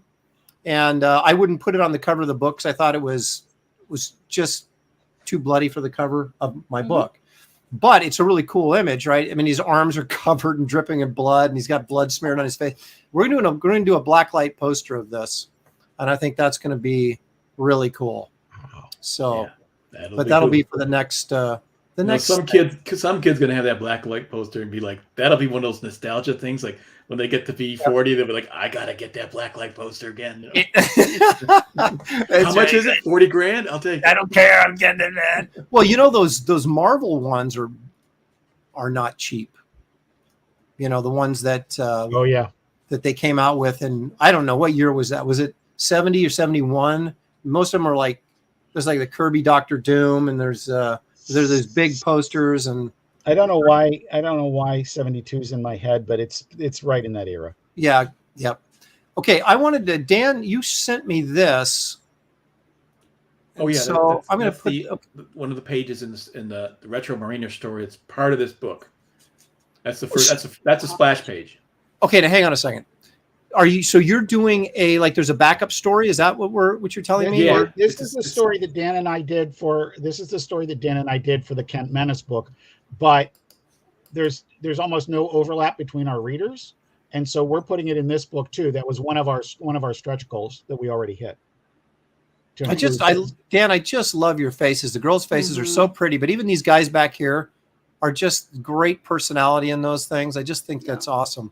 So how long is this story? This is JC's writing idea, kind of Walter Simonson type of staggered panel like that. So that was the idea behind this is the coin, following the coin, and you'll see what happens to the coin when you turn the page. So it's kind of fun. When JC started talking about Walt Simonson, I mean, I'm sure Aaron, you are too, humongous fan. All the stuff that he did. The Thor and his storytelling is just Manhunter. so. I mean, everything he touched was just fantastic, and creative. Yeah, well, that sort of Stranko would do that a lot too, with that kind of that split panel where you'd show the entire scene, but then there'd be one singular action that, like the coin, would go through the three panels, while the rest of it was just a static image of the, of the scene. So yeah, that's really clever. I love that. Steel color is beautiful. That's just great. Okay, that gives extra incentive for this beautiful Dan Lawless story in this book. Nice. How many pages are we looking at here for the entire thing? The whole book is up to 48 pages now. Okay. We had started at 32. I knew I wanted to add these on. So the goals weren't set real high. And we've also got another 5-pager in there. Do you have that piece of art I sent that says SFPD? I have the folder right here. Let's pull it out. Well, let's see here. I've got, there's Dan's piece. Should be right after that. There's page 1. Yeah. That's it? Yeah, SFPD. Yeah. Oh, yeah. Okay, there it is. Hang on a second. Let me bring it up. Window. There it is. Bing. And this is an artist named Ben Dale. We did this years ago for a benefit book in black and white. And I started playing with it and got the idea. I think 12 people have ever seen this story. And I was looking for something else of good quality and different than the vampire story. So because I really want this to be a really cool package. When people get it, I want to be really, really excited that they've got a quality package here, and they're looking forward to the next issue. So we've got a preview of issue 2 in there. We've got an interview with Scott Braden and interviewing me about Al Capone, and me interviewing him about Kent Menace, sort of overlapping. And then we added in this, which is a dystopic future story about law and order and internationalism. And in Omaha, Nebraska, of all places. Look at that. Omaha. Yeah. Omaha's the federal capital for the North American Federation. Shelley reminded me of a Warner Brothers cartoon where Porky Pig. I've learned a few things married to him. It's called Boobs in the Woods, and it's Porky and Daffy. And by the end, Daffy's driving Porky crazy, and so Porky tears out the engine in his car, or pardon me, Daffy tears out the engine of his car, and then makes sounds in there when he tries to start it. And then Porky gets so mad he like hooks it, Daffy Duck, up to like the pistons or whatever. And so he basically makes a Daffy powered car and makes him drive it. And he shows him, he goes, "You got no right to do this to me." And Porky Pig shows him this permit that says, "Permit to use Daffy Duck as a car engine, Omaha, Nebraska." And he goes, "Omaha, Nebraska." So anyway, that was a long story to get that out. But why did Shelley go to YouTube and watch Boobs in the Woods? It's one of the best. It's a Robert McKimson one, and it's one of the best Daffy and Porky cartoons you will ever see. That's There great. you have it. Boobs in the Woods. Very educational. That's right. Again. Speaking of coffee places where the girls have cleavage, Boobs in the More Woods. boobs. There you go. It's been Boobs the and theme coffee. this week. Man, you guys growing up with Good Warner story, Brothers, one. growing up with Warner Brothers cartoons, Bugs Bunny, Yosemite Sam, that was good That stuff, great. man. We would typically on a weekday morning, as I'm hurtling toward the station here in Baldwin, New York, to the Long Island Railroad, I will. My standard joke is Rosina's given me no time to get her there on time for the train that she has to make. We generally pass ourselves going from the day before, but I'll just start saying things, and I'm like, "Spear and magic helmet." Magic helmet. I'll give you a sample. Yeah, or doing Ride of the Valkyries or whatever. Yep. And just Shelley, probably my favorite right there. You know, I remember when I was so excited to show my kids that scene, and of course they loved it. You know, like everybody cannot love that scene. It's so awesome. The rabbit was doing the massage with the hair tonic and all that. Yeah, oh my I gosh. think our daughter even knows all the words. I used to sing it. I can sing the whole thing with the voices, but I'm not going to do it because I haven't had enough. One more shot of Snapple, and he'll. I haven't enough Snapple yet to get me to do that. But maybe someday on a later night stream where I'm a little bit rummy, I may do the whole thing. But do you guys remember this one? Hoboken. Oh, I'm dying again.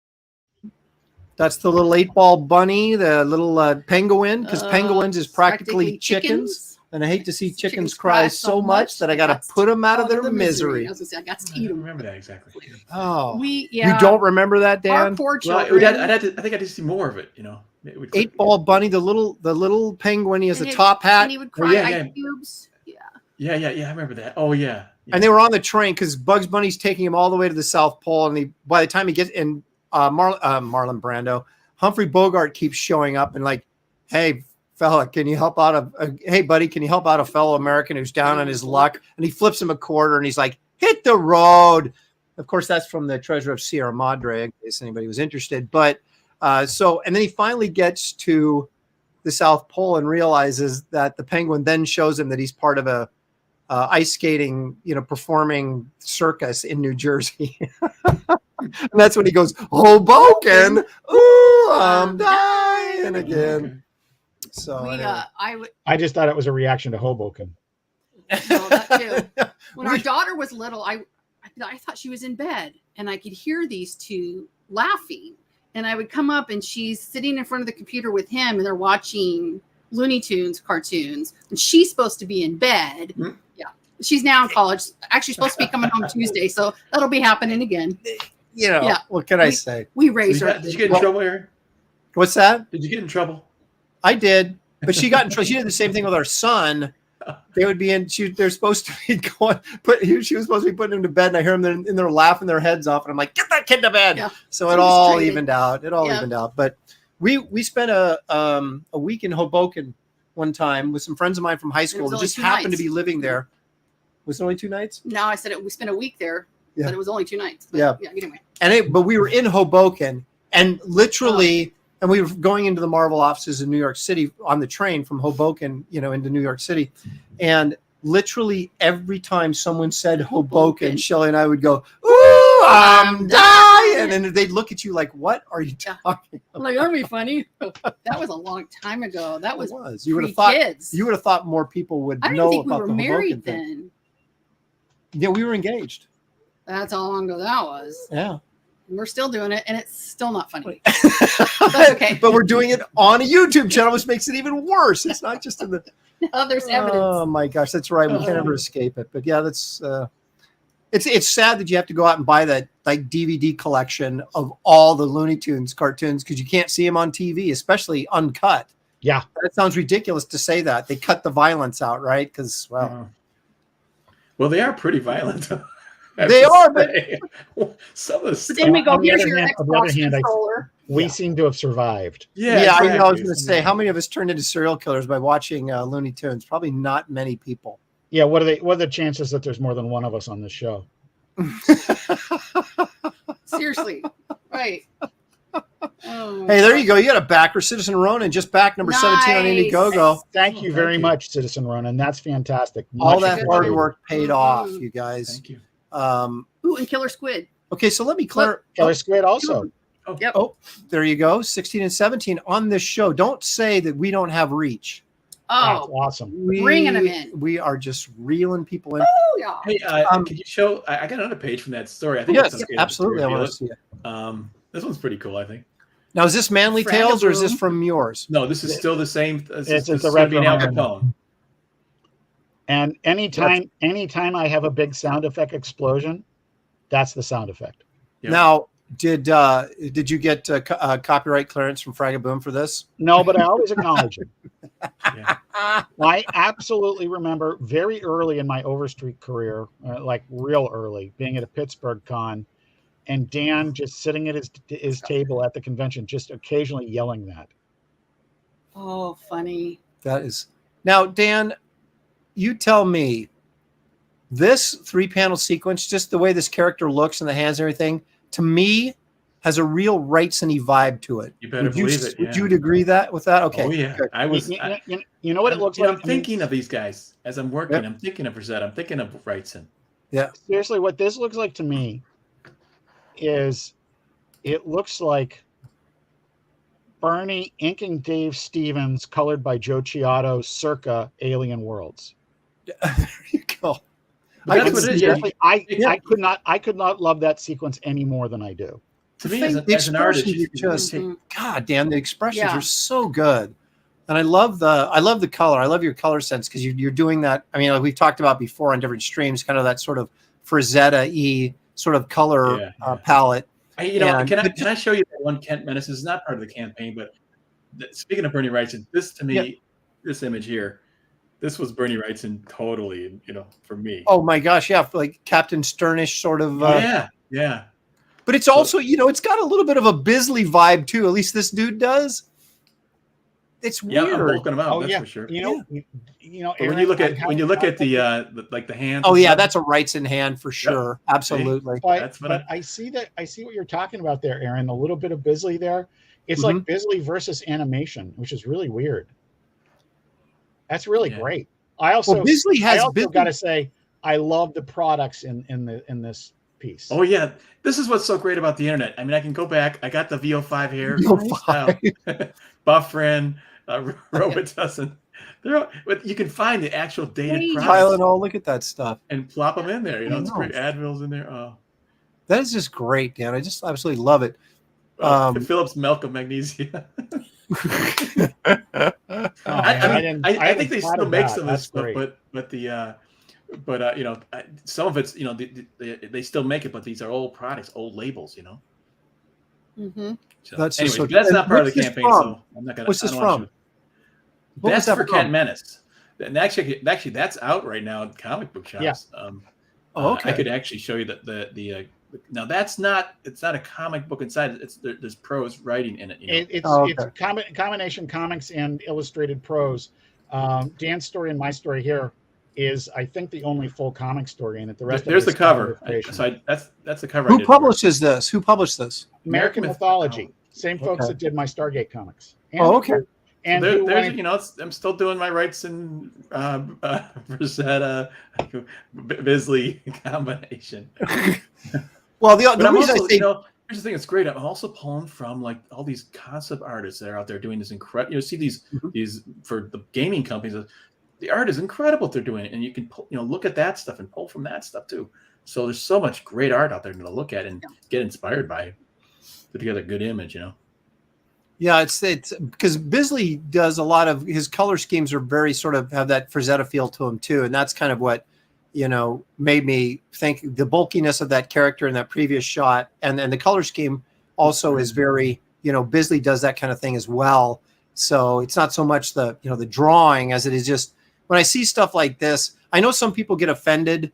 You know, artists get offended when the first thing someone says is, "Go, oh yeah, look at that Buscema in there, look at that," and you're like, "Well, I'm in there. This is me."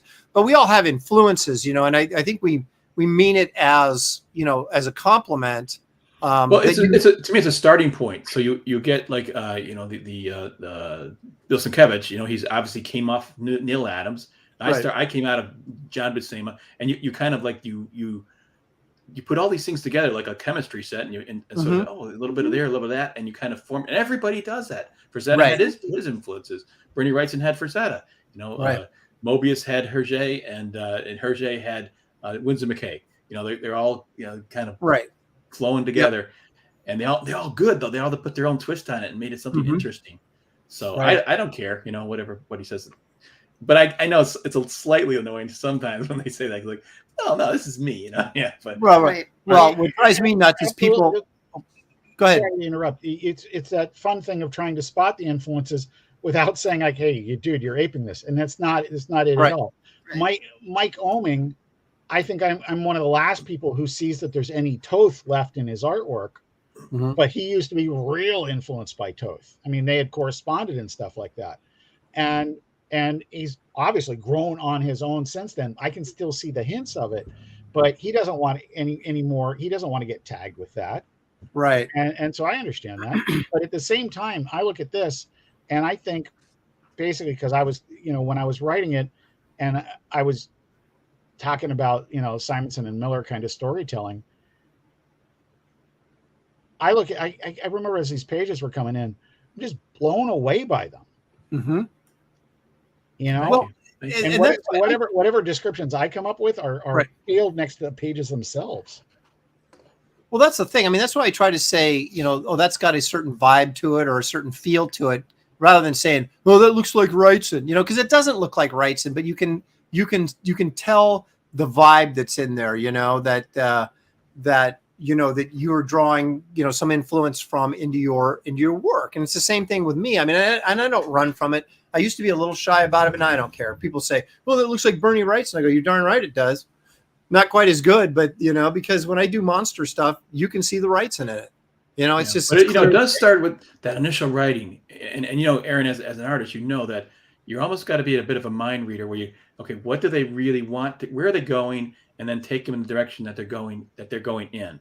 And say, what's their end goal? And then try to match that and find it. That's kind of the trick, you know, I mean, I do that in storyboards and stuff like that for advertising. It's the same sort of thing. You got to be dialed in. You know, when I do my own story, I do my own thing. But when it's working on someone else's, you got to kind of almost read their mind and say, this is what I think they want to see, you know, and then put it out there. Right. Exactly. There's absolutely, you know, there's no crime in having influences. You know, we all do. And it's kind of like, and the reason we have artistic influences because we really like that guy's art. you know, and it's like, if somehow I could incorporate some of that coolness of his art into my art, then you've got something, right? And that's what we all do that. And so it's like, when I was in art school, silly. There's a designer, very famous designer, Milton Glaser, and his advice was to young artists, he said, copy everything you like, just copy it. And then don't worry, your own style will emerge from that. It'll naturally bubble out of it. But focus on the things you like and copy those things and let it happen. It will just happen. But don't be afraid to copy. Not to copy for publication, obviously, but to copy those things when you're practicing and learn those things and own them, and then go from there. You know. Citizen Ronan says, because I'm a traditional painter illustrator, Dan has become one of my favorite artists in CG. Very happy he's here. Look at that. Awesome. Thank you. And you know, the funny thing is, I used to be his favorite artist until you came along, and so now you. So that was okay. Louis Brightraven sent us something he wants me to share, and this is it's on topic from a little while ago, but I want to take a look at this because this is kind of fun. So there you go, guys. There's your 3-pack of comics at $1.05 value, and you pay only nothing apparently. But there's your Modern Comics reprint, Blue Beetle. Look at that. Interesting. 3. Well, see, that was the weird thing when I was looking at the that Brian Suddenly Old showed me at the con, that Modern Comics, that horror book we looked at. It had Ditko art in it. I'm like, the heck is Ditko working for Modern Comics? So it all makes sense now, of course, like you said, that they reprinted the Charltons, but there's a perfect example. They used to do that with DCs and all sorts of stuff. I remember going into Kmart when I was a kid, and they had like a 3-pack of like DC comics. There'd be like OMAC in there, and Mr. Miracle. There's like the Kirby 3-pack, right? The DC Kirby. There was always a crappy one in the middle, though. When you get home, like, oh man, we would only get DCs like on car trips because at the truck stops they'd have those 3-packs, right? And I was thinking about this the other day. I want to ask you guys, because you guys know some great comics here. All right, when I was a Marvel kid through and through, but I would occasionally buy Batman and Detective because Batman was cool. Right. And almost in hindsight, I see this really clearly. Almost every other comic I picked up from a newsstand, just a single comic, I'd be walking by a newsstand in downtown Pittsburgh on my way to the comic shop. And if I bought a DC comic, in hindsight, they were all Nick Cardy covers. Nick Cardy is so underrated as a cover artist. His covers were awesome. You know what brought me to DC sometimes was Don Newton's Batman. I really liked Don Newton. Sure. He was really good. And of course, I followed Gene Colan. Price Guide cover. Pardon me? Yeah. Don Newton, first guy to illustrate a Price Guide cover. Oh, okay. Was it Don Newton, the very first one for you? You mean not number 4? Don Newton did number 4. What's on number 4? What's the cover to number 4? JSA. That was Don Newton? Yeah. Wow, I didn't know that. It was before he was Don Newton, but yeah. And then 5 was the Tarzan cover by Kubert. Yeah. Right. Okay. That's then right. I didn't know that was Newton. I didn't know that was Newton. Kubert, Eisner, Barks. Then after that. Yeah. Well, I've got all the ones obviously from 1975 up, but I mean, it's not like I talk about having the 1976 Price Guide at all. First one I ever bought. Yep. When he was 12. But you touch it with your bare hands? What's that? Touching with your bare hands? Oh yeah.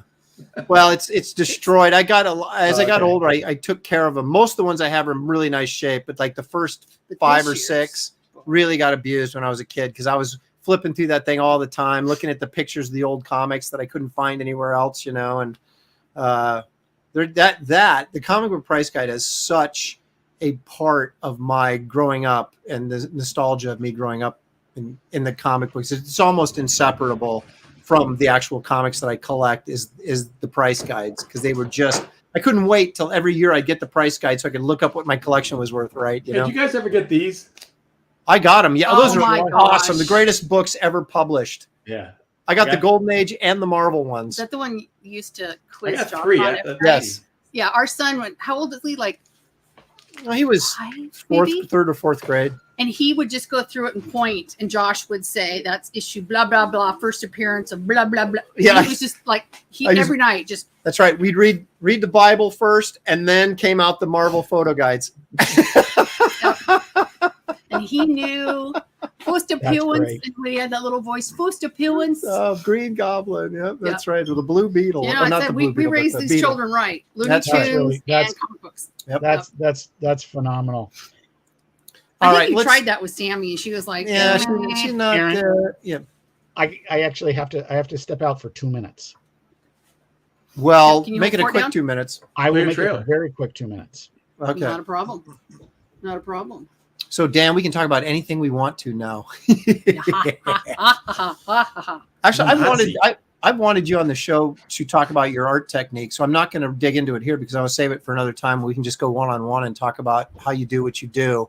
Digitally speaking, of course. Mhm. When you get a new price guide, first thing you do is sniff each page. Yep. When Aaron gets a new price, hey, the two things, the old comic book smell and the fresh off the press smell. Oh my gosh, opening up a book you get back from the printers and just, oh, it's heaven, baby. Heaven. When I can't find him, what's he in here? He's in here smelling books. That's right. Drinking Snapple out of a shot glass and sniffing books. But the new printing though, some of the new printing is it smells kind of toxic. Some of these books when you open them up. Well, this Oh, thing, dude, that just, the new poster. oh, that thing thing he has, reeks. Oh, That Wraith of God poster, it's on vinyl, and I pulled it out of the out of the case, rolled it up, and holy smokes, just reeks. I walked in here and I'm like, I'm hoping these chemicals aren't not doing right in here. Yeah, But the books that I've had Brian- for her so far have been, Aaron Huffin I comics. love the smell. Love it. Brian Suddenly old. Brian says that was some cool history about that comic. I know. See, he brought it to my attention, and now we went down a rabbit hole on those modern comics because that was interesting. Because I just I had no clue that was going on in 1977. You'd think that I would have known that because I was right at the height of my What, 8th grade? seventh. Okay. But I was like totally immersed in comics at that time, and You I'm get a lot of stunned. dates. Wasn't really. Now, see, that's the thing. I started hiding my comic collection in my closet when I turned 16, so no one knew, so I could be the cool dude with the car and secretly be a comic book geek, and none of the girls knew. And I bet if we go back and ask them, they'll be like, "Oh yeah, we totally knew." They totally did not know. I kept it secret. Well, you didn't keep it secret from me. Well, yeah, but I was at that point. You figure you're 28 years old. What the heck? And I, of course, like, what do you do? I'm a comic book artist. Why would I hide my collection? And then at I that go in my head, "What are you, 12?" So point? She still and here does we that. are She still 30 does years that. later. And I still that's go- very yeah. similar to when the first time Rosina and I went out. We had met at my best friend's engagement party, and she knew my best friend as a very serious CPA for one of the big 5 firms in those days, and we went out with his cousin who was an editor at Marvel, a couple people from Marvel, and me, and we sat there and talked comics, and she was just like, "It's amazing, I got a second date." It's just, I remember going, people do that? Yeah, I but mean, see, people still, and they go, "Oh my gosh, I should tell this." Or I told last week, but I'll tell you this. So not this last week, the week before, I subbed. We had like half of our staff was out with COVID. So they're like, "Okay, someone needs to cover this class." So I got to teach French, which I speak French. So it was so much fun. And so some of the kids don't know me. Said, "So my name is Mrs. Lopresti." And this kid goes, "What's your husband's name?" And I go, "Mr. Lopresti." And they're like, "Okay, no, really, what's your husband's name?" I go, "Aaron." And this kid whips around, "Aaron Lopresti, the comic book guy?" And I was like, my street cred just went way up. And it's great because this kid was such a pain in the tushy to begin with. And I was thinking, this can be a long hour and a half with this child. And then all of a sudden, I am like, so cool. And I have his autograph. And I stood in line at a Comic-Con, and he was really nice to me. And then some girls started making fun of him for going to Comic-Con. And then I gave him the mean Mrs. L, knock it off. That's right. She's been to more. I've been to like Comic-Cons 50 Comic-Cons at least. Sequential treasures. That's James Mealy has to say. The new book stories and art are toxic, so it makes sense it would smell that way. Oh, sequential. Hey, Shelley, Oh, speaking my of that, when I left comics in '97 and I went into advertising and going into these advertising agencies to try to do storyboards and stuff, Uh-huh. it was the same way. The Dan Lawless, the comic book artist, is going to be here today. Like, Yeah. So it was pretty easy to get jobs initially. Eventually, people forgot about it, but initially they were like, "Whoa," Yeah, it ups my street cred though. When I taught public school, I would have posters all over the wall and stuff. And there was one he did half. It was something and Terry Dodson did half. And my students would bring their friends in to look. And I had San Diego Comic-Con bags all around the ceiling. And now I just teach part-time, so I have to share a classroom. But yeah, that was always fun when kids were like, "No way!" And look at bribery. Look at Louis Brightraven. His mother was the lead. Can you imagine having your mom be the lead buyer for Toy City Toy Store chain from 77 to 82? That would have been heaven. And she bring you home stuff and you play with it and break it, and now you're like, no. You know the coolest thing Shelley ever did for me? Well, I'm not going to say careful. this is a surprise. I birthed you 2 children. Now, this is a surprise thing. You went back to see your grandmother in Aguilar, Colorado one time, and she's coming back, and she went through, I guess, Idaho, and there was a toy what do you call it? It was like a toy outlet. An outlet there. And she comes back. It was with all in these Idaho, that are earthworm, right over the border from Oregon. Yeah, there was all these Earthworm Jim figures she brought back, and it was like the first time that she actually picked out really cool looking figures that I loved. I was like, these are so awesome. Was it a KB Toys outlet? Maybe. Maybe. There used to be so many toy stores, and they don't exist anymore. The bookstores don't exist anymore. Those are like such great places just to go as a kid on a Saturday afternoon and hang out. Would be the bookstore or a toy store or something like that, and now it's gone. We used to go hang out. Hey, you guys, were you ever given a gift that the person had no idea that you loved it? Like I got a gift once from somebody for Christmas. It was a calendar of Lord of the Rings, Michael Kaluta calendar. And really? They didn't know much about me. They just kind of got this thing for me, and I was like, "This is the greatest thing ever." Like I didn't know it existed. Ice cubes. It's like they're probably like taken aback, like what the hell? Right. I know you were an artist. I just got the first one there. Exactly. Like they picked up the first one, and then what's funny? What's funny about that, Dan, is the number of times where somebody, frequently an older relative, well-meaning, would get you something that wasn't as cool as as that, and you really had to be sincere and just appreciate the attempt. Right. The flip side of it is, I always say that when Rosina gave me Magnus Zero, when it was a really hot book, it was the first time a hot chick gave me a hot book, so I kept both. It's a thinking man. That's a keeper, right? That's a great line. The first time a hot chick gave me a hot book, that was it. Oh my gosh, that's hilarious. Hey, getting back to that kid who had the toy store, his mom was part of the toy chain. Would it be like something where it's like another toy? Like if you get like so much of it, as much as you want, it's like living in California. It's perfect all the time. It's like you don't appreciate it. I don't know if that's a good example, Dan. Maybe the weather is perfect all the time. Yeah, the weather. I'm talking about the weather. I don't think you would though, because you'd be getting a variety of new toys. You'd be like you'd be almost like be anxiously waiting for your mom to come back to see what she bought this time, kind of thing. I would think anyway. I got to tell you the flip side of that. My friend Jason Goodman, his grandfather created Timely,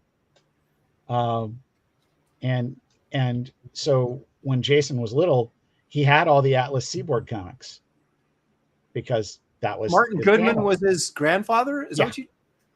Oh my god! Yeah, and okay, now you want to know total geek out stuff? Like, doesn't put a cent in my bank account, but I get to tell this story forever. Okay, I introduced Jason Goodman to Nicky Wheeler Nicholson, whose grandfather started DC.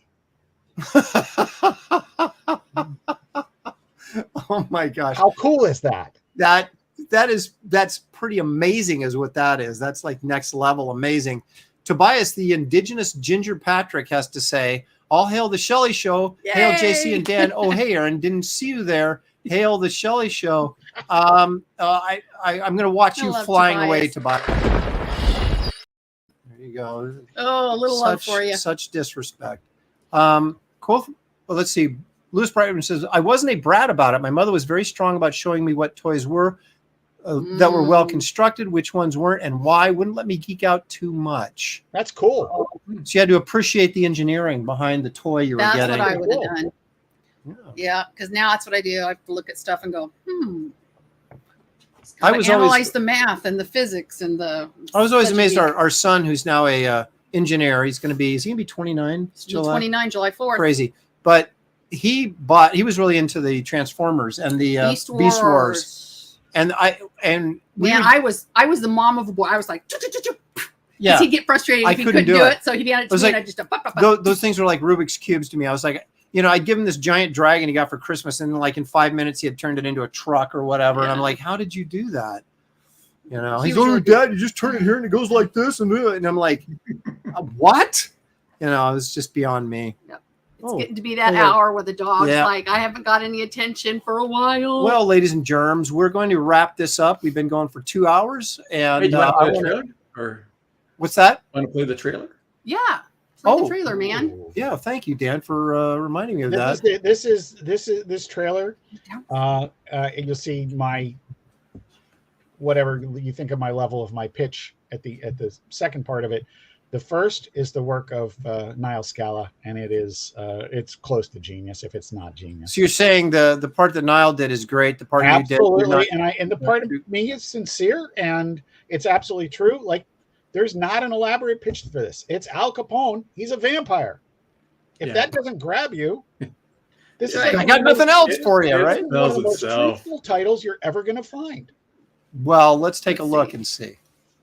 This video is private. What the heck? How can you have? You did that again? This is me being technological savvy. I do not understand that. I don't know how that happens. Dude, this is the best video I've ever seen. It's short. It's right to It's this. concise. I'm wondering if they automatically make them private and have to go on and do it public. It's working for me, so try refreshing that. I just did. Yeah, I made him do it. Can we go to YouTube? Is it on YouTube then? Yeah, I crap. No. I got to fix that. I'm sorry. Don't So you're gonna have to trust me that it's really phenomenal. Can you act it out for us? Can you? Aaron, I do appreciate the opportunity to do that. However, it would require puppets. Require puppets. Well, maybe you can kind of. I'll let you and Shelley talk off camera to and she can like mimic the puppet show for you. Oh my gosh, the puppets. There's very few times I have not just laughed my butt off, but that's one of them. Well, who loaded it? Was it on your channel? Yeah, I'm changing it right now. Uh-oh. Oops. Tom Cruise is back this Friday. That one works. How come Al Capone doesn't work? Try it now. Or like refresh it again. All right. Refresh. We're gonna refresh. And action. There it is.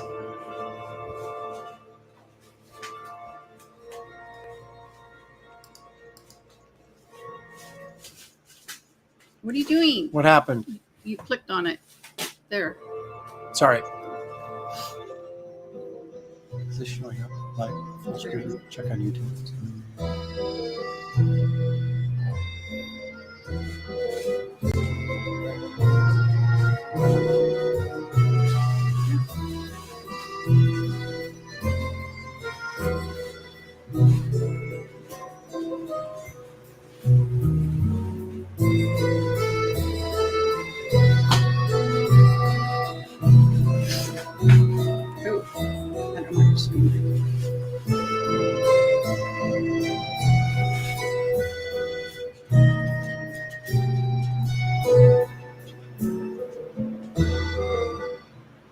Hi, I'm JC VAUGHN, creator of Al Capone Vampire.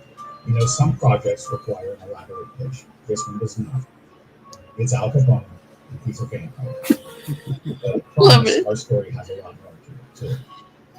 The event sprang out of Vampire PA, but you don't need to have read that one to get this one. There's a brief recap, but the setup is really straightforward. Al Capone is back, he's a vampire, and he's decided to become boss of Chicago again. That works. We have art by Brendan Bryan Frame, colors by House of Magic, Letters by Neil Hopkins, edits by JC VAUGHN, and a ton of technical advice from our colleague Stella. We also have an incredible variant cover from Dan. Ooh, look at that guy. And if we hit a few stretch goals, we've got some incredible stuff up our sleeves. The book is ready to go to press. We just need your help to make it a reality. On behalf of our whole team, I'd like to thank you for checking out our crowdfunding effort and for your consideration. Thanks. Awesome. So now Kickstarter's dropping in my other video. I mean, YouTube's dropping in my Darwin video. I have no idea why, but You never know. You know, though, That's actually a good video, especially the Now Scala stuff at the beginning.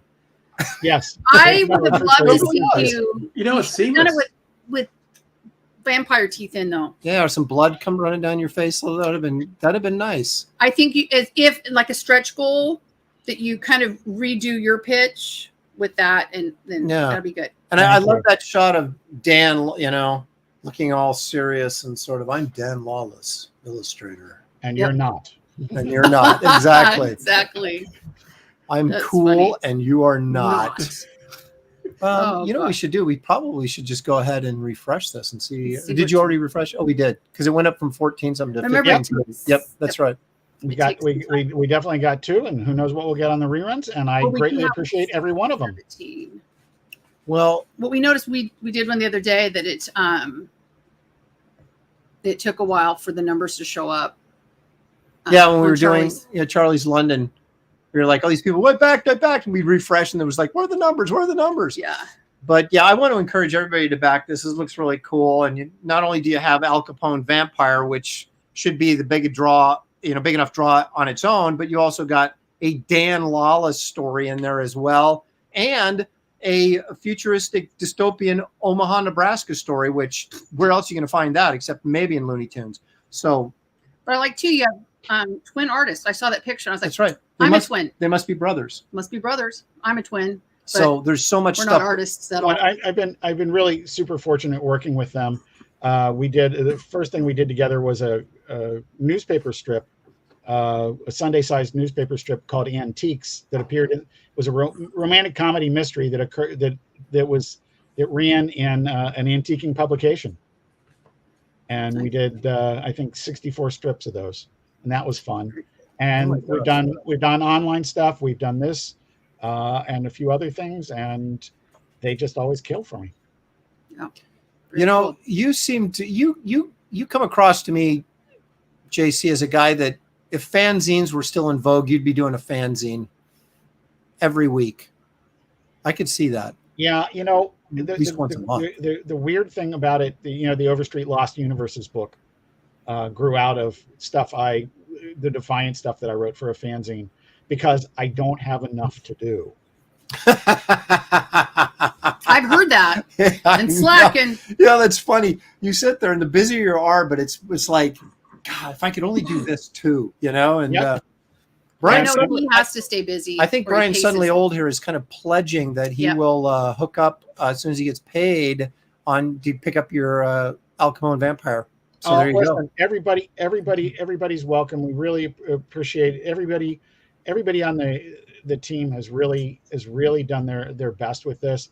I think the package is going to be terrific, and it's so cool to work with talented people. It's just so much fun that when we sit down and you look at the book, because that's the fun part for me, is when I get the thing in my hands and it's real. Yes, and right. it's just like and it's your book. Yeah. Yeah, I got a chance to read it. All these years later, hasn't lost it for me. I know it doesn't, does it? Age doesn't diminish the excitement. I got a chance to read it, and I really enjoyed it. It was really clear. One of the things that I'm finding lately in comic books is some of these comic artists can't tell stories. You really are reading it going, what in the world is going on with this? Yeah, beautiful art. I can't even grab what they're, So when someone just does a good, solid, really, like this Al Capone, clear, well-told story, just like, it's like a breath of fresh air. Just, I can just read it. I don't have to actually, decipher it, Well, it is funny because I've noticed that too. And I made this comment to Shelley about, I won't mention any names, of course, but some people just doing just beautiful work. And you're looking at the comic, you're going, I have no freaking idea what's going on, other than looking at and appreciating the quality of the art.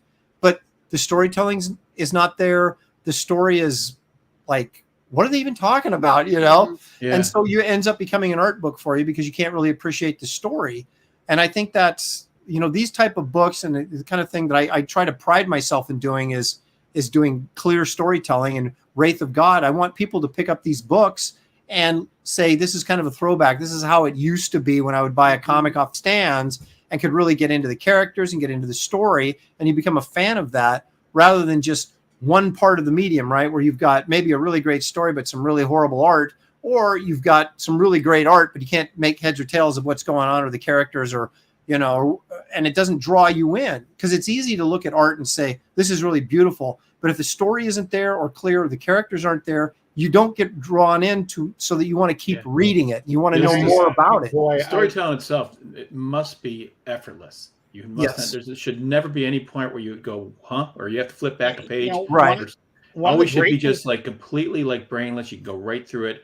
If you do it right, and it's you know, and there is ways to do it right. It's easy, and it's it should be. Sometimes it's like when I did that Two-Fisted Manly Tales, that was a difficult scene because you have a lot of characters interacting back and forth, and you gotta arrange them like you do on a stage, and with the actors coming in and out. Yep. Keeping don't break that 180 degree, don't break that fourth wall. Right. And it's complicated. You know, someone enters and someone leaves, and then someone comes in from another direction, and you got to work all that stuff out. So when they read it, it's just like, oh yeah, okay. Yeah, no one gets lost. Yep. I think one of the things, there's two really great things that happened to me at a critical juncture. One of them was that the average art in the early original Valiants, was house style pedestrian. And the stories were so good that I absolutely began to believe in my heart that you could get by with great story and okay art, but you couldn't flip that around. You can't get by with okay story. It's story. Yeah. You know, no, that's an excellent point. And you know, there was a time, and I can't remember exactly when it clicked in my mind, where I realized that, you know, being all, for lack of better words, imagey in my storytelling and stuff, where I just got all this energy and everything going all over the place, but I can't follow it, that clarity is what's so important in storytelling. And that's one of the main things I learned in film school, right? Is don't pull your audience out of the film by trying to be too cute. You know, tell the story in an effective way.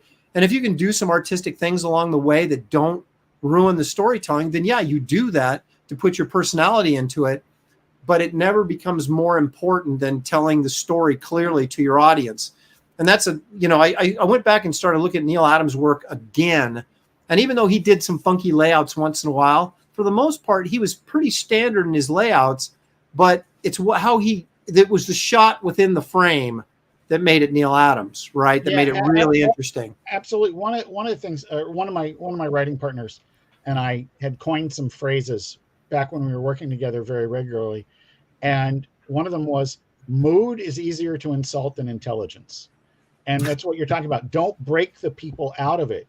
Don't get overly cute. Don't get overly clever. Tell the story. Exactly. And then if you can do stuff within that framework, it's fine. The second thing that I was mentioning before, the second great thing that happened to me is Rosina she was a comic book kid, you know, Archies and stuff like that, but not a comic book adult. Mm-hmm. And if I give her a graphic novel I love or something I'm working on and the panel layout doesn't make sense to her, she stops reading. Mm-hmm. She's got other things to do.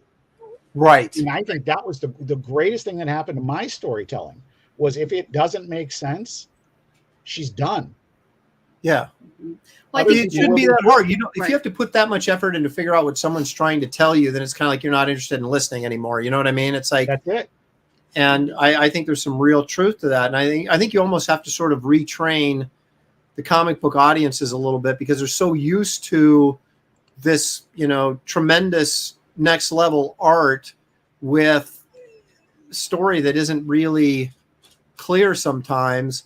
And I think that all started sort of in the image books, not that all of them were bad writers. I'm not suggesting that, but No, not at all. but that art became, and I still think art is extremely important, obviously, because I won't pick up a book if I don't like the art. You know, I mean, I've got to like the flipping through it, like the art, and say, okay, now I'll read the story. Well, that gets you, and the story keeps you there. Exactly. I want to get the next one because of the story, but you grab it so visual in the beginning, you grab it because of the art, but you stay for the story. Right. In my lane. No, you're right. And if you're flipping through a book and you're sort of like, wait a minute, what's that guy doing here? Wait a minute, what's going on? And then, like you said, down goes the book. You're like, I shouldn't have to figure this out like it's a puzzle or something. It should be spelled out for me, and I should be able to follow it along and know who's who and where they're at, and just simple things like that a lot of people, artists, even filmmakers, sometimes will take for granted, right? And it's like, don't confuse the audience. Give them the story. It's not that complicated. So, hey, did you guys ever see that video documentary hosted by Harlan Ellison called "The Masters of Comic Book Art"? No. And one of the interviews is with Will Eisner, which I thought was really wonderful, and he talked about his storytelling, and it was interesting in what he said, that he said every page has a rhythm like music, like as beginning, end, and finish, and that sort of a thing. And it's all about timing. It's a great interview. Find it. The Masters of Comic Book Art, and it had Mobius interview, it had Neil Adams interview, Frank Miller interview, Dave Sim, what was the guy who did the mouse? I forgot his name. Jack Kirby's interviewed in it. All these great guys are interviewed. So all the interviews were great. And I got that videotape, dating myself, the videotape, the year that I got into comics in '87. And I was ready to do comic books when I saw that. 87? Were you 87. like 9 years old? I'm old, Shelley. No way. I'm pushing 60, man. Yeah. See, he just doesn't look it. That's the thing. It's like we got all these guys hanging around here like Dale Keown, and he's older than I am, but he doesn't look it. We're high milers. I guess. Dale's a high miler too, but yeah. I think you guys are great. Oh, thank you, Dan. Well, let me zip through one. I want to show one other campaign, if I may, real quickly here, because I am. Gotta stop and go back, I think. Yep. Yeah. Because I'm a big fan of David Williams and Gabe L.T.'s Truth, Justice, American Way. This is a traditional, in every sense of the word, sort of comic book, superhero kind of comic book stuff. Kind of gives you the the stuff that you're longing for that you may not find in current comics today. And I think it's relevant in terms of its storyline about the characters running into, I know more about this than you buyers out there do. And so I don't want to spill the beans, but they, okay, here's the ending. No, I'm kidding. And then, but they, these are heroes that are very popular in culture and get canceled because of certain events. And then they have to sort of like kind of regain their glory. And, so it's relevant to stuff that's going on in society, but it also, has that great David Williams art that is just sort of classic, solid, superhero comic book stuff. Yeah. And, I see a lot of new comics coming out, and honestly, they kind of blend. These look iconic. These look like these got legs. That this is something that down the line, these characters are going to still be there. They're distinct, and they have. Should be doing. I gotta say that's my in all seriousness, and I say this as somebody who's creating in this space, too. To me, the excitement I have for the crowdfunded comics by creators that some of them want to do straight superhero stuff, which is fine. Some of them want to do straight horror, which is fine. Some of them are doing interesting blends of stuff, also fine. They're not answering to corporate masters for it. And listen, I have nothing against some of the corporate characters. Some of them are freaking great characters. They're why I'm in the business. Right, exactly. And I am doing nothing to disparage them or any other creators. I'm just saying this stuff is exciting. Yeah, it is. Well, I think some of it is just the fact that, Batman, of course, or something like that. He's an incredible character, but how many times can you draw him overlooked in the city? Right. I mean, there's a certain part too where does get old. Like even as good as a character is, if you Right. it's been around for 50 years and it just like, how many times can Wolverine, have his claws come out and, Yeah. barring teeth. I do want to see something new. I want to see something different. And that's what I see now with these characters coming out here. Like, yeah. And I think a lot of us, because a lot of us are, how should we say, mature creators. We are seasoned. That we bring some of the stuff back into the comics we're doing that we enjoyed growing up and we remember that made us fans that maybe we're not finding in the current stuff. And so we can bring back sort of that flavor into a new concept. And so you kind of get the best of both worlds. You get old school comics with a new concept, right? And so, yeah, I think there's a lot of exciting things. Aaron, I think what you just said there is really true. I think one of the great examples of that is what Billy's doing with She. I mean, I now that he's done it successfully, somebody else will do it because it's entertainment and we all follow. But he took his character and aged the character the same time that it had not been appearing. Right. And now she's a mom and she's still trying to do this thing.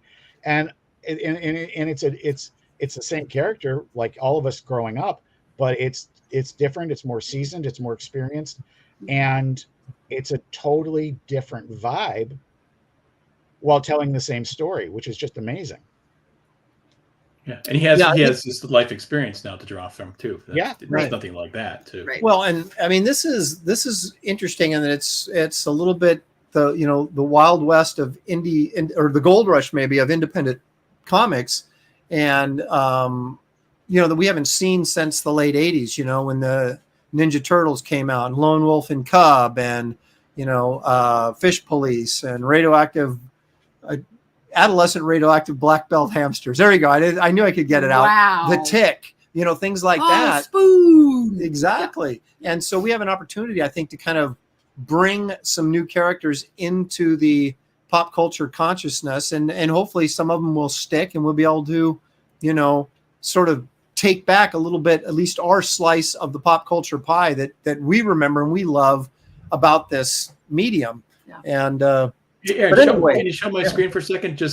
I really can't. Thanks for asking, Dan. I appreciate it. I did a drawing of Truth.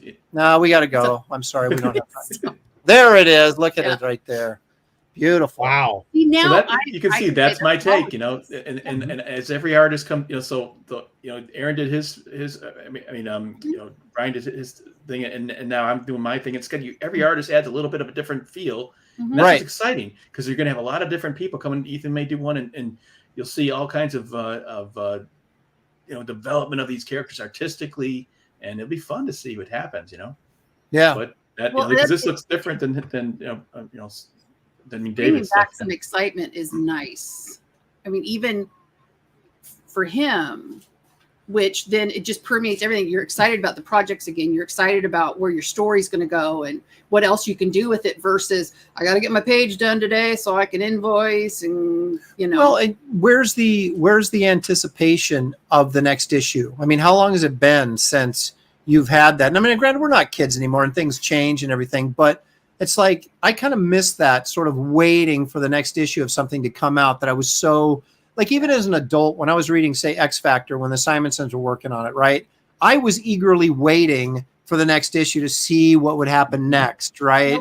And Thor, when Simonson was on it, I was, eagerly awaiting to see what was going to happen next, And, everybody has books like that where I was growing up, I was a big Spider-Man fan, and it was like, I wish Spider-Man had come out every day, And, you could collect those without going broke, though. That was the good thing too. Yeah, that's the thing, right? $5 a pop, and in all seriousness, I realize that there's nostalgic components about what we're just talking about right now. Mm-hmm. But was there a better feeling than a great comic, and then you couldn't wait for the next issue? Right. That's exactly what I'm talking about. Yeah, it's like, you couldn't. I mean, it was like I guess probably. The thing we think about maybe in what we consider more modern times, it's not that modern because we're going back to the 80s, but like when Frank Miller's Dark Knight came out, right? And everybody read that first issue, it was like, what? Oh my gosh, or Watchmen, oh my gosh, I can't wait till the next issue. And we're getting an opportunity to do some of that, and you create that anticipation, over a longer period of time, obviously, because it takes 7 to 9 months, whatever, to complete one of these for most of us, and and being able to continue to build on that excitement. And so people are just like, oh, I can't wait for this to come out, man. It's 3 weeks and it's going to be out and I can't wait. And then you're right on the heels of that with the next issue, right? And saying, when Wraith of God #1 comes out finally, and everybody's like, oh my gosh. I mean, I hope that's what they do. And then you're right on the next one with, okay, Wraith of God 2. And so now the excitement can keep on going. Yeah. Even our son won't look at anything. Normally he'd be like, hey, Dad, what are you working on? Our son won't look at any of the pages. Doesn't want to see anything until he picks it up and reads it, because he doesn't want it to be ruined. That excitement, which has been really fun too. Just cool. And he's an adult, Yeah, so he'll be 29. Right. So I think that's what we're all sort of hoping for, and I think we've got some of that going right now, and hopefully we can continue through the products that we put out to continue to make that a reality, so that there is that anticipation all the time for whether it's the creator or the character or both, combination of both. What's going to happen next? What's he going to give me next? What's the next thing? And Aaron, my experience in comics was very frustrating because I couldn't do the quality of comics I wanted to do in a monthly scale. Just couldn't do it. Yeah, it's almost impossible. But give me a couple of months and I can. So I'm coming I'm coming back into comics because for the first time I can actually do the kind of comics that I always wanted to do. And it's a blast, it's fun. Like, oh my gosh, fun again, right? It's great because I could do good stuff and I really, quality work. As stressful as that transition was, and we didn't know how this was going to go, and then he launched, and then we were attacked, and all that stuff. It actually has been probably the best year as far as just his excitement about working. I didn't hear, I gotta go to the studio, I gotta work, and then I feel like I'm actually part of it now versus, and I always tease him, if he'd married better, he could have been doing all that stuff he wanted to do. But he's so much happier, and I don't know. I bet you I can tell you what another thing is, and it's because this is what I'm experiencing, and I imagine you guys would all agree. It's not just that; it is what we're doing right now. This is new. The ability to talk to each other. When I'm done talking to you guys, I'm ready to draw comics because I'm so jazzed. I'm so jazzed up, and I'm having so much fun connecting with all the artists. I never could do this before. When I was working in Marvel, I'm working I'm all alone. It was a lonely, miserable experience. Right. I hated it. Well, even the chats, we love the chats and interacting with the relationships that we've established. Like some people, probably my favorite people, and we've never met in person. Yep. You just have, especially the support that we've had this whole time, and with the week we've had, even with that, it's it's really overwhelming that you're like, wow, we feel so supported and lifted up, and when you say, like, he by himself, and then you don't see the work again, you don't have that much control until you see it in print, and then you go, oh crap. Or like the only time he had kind of this experience was at CrossGen, because he was the editor and he oversaw every step of the art part of it, right. Not the story part, but the art part of it. Yeah. But it's so fun to see that excitement back, and and to be able to directly connect with the comic community that's supporting your projects. It's like having every time we live stream, it's like a mini convention, right? In a way, right? And you know what? It's the funny thing about it is, it puts us as creators in the position of this is going to sound ostentatious. I don't mean it that way, but of Renaissance artists. We've got patrons. Yeah, right. That's right. But it's a more egalitarian kind of patrons. It's not exclusively rich people. It's a lot of people that are just earning paychecks. Right. And but they get to their support means even more. Yeah. Their support means more coming from folks in that position, of course. And the other thing is that there's something about us as comic book people, fans, historians, writers, artists, whatever.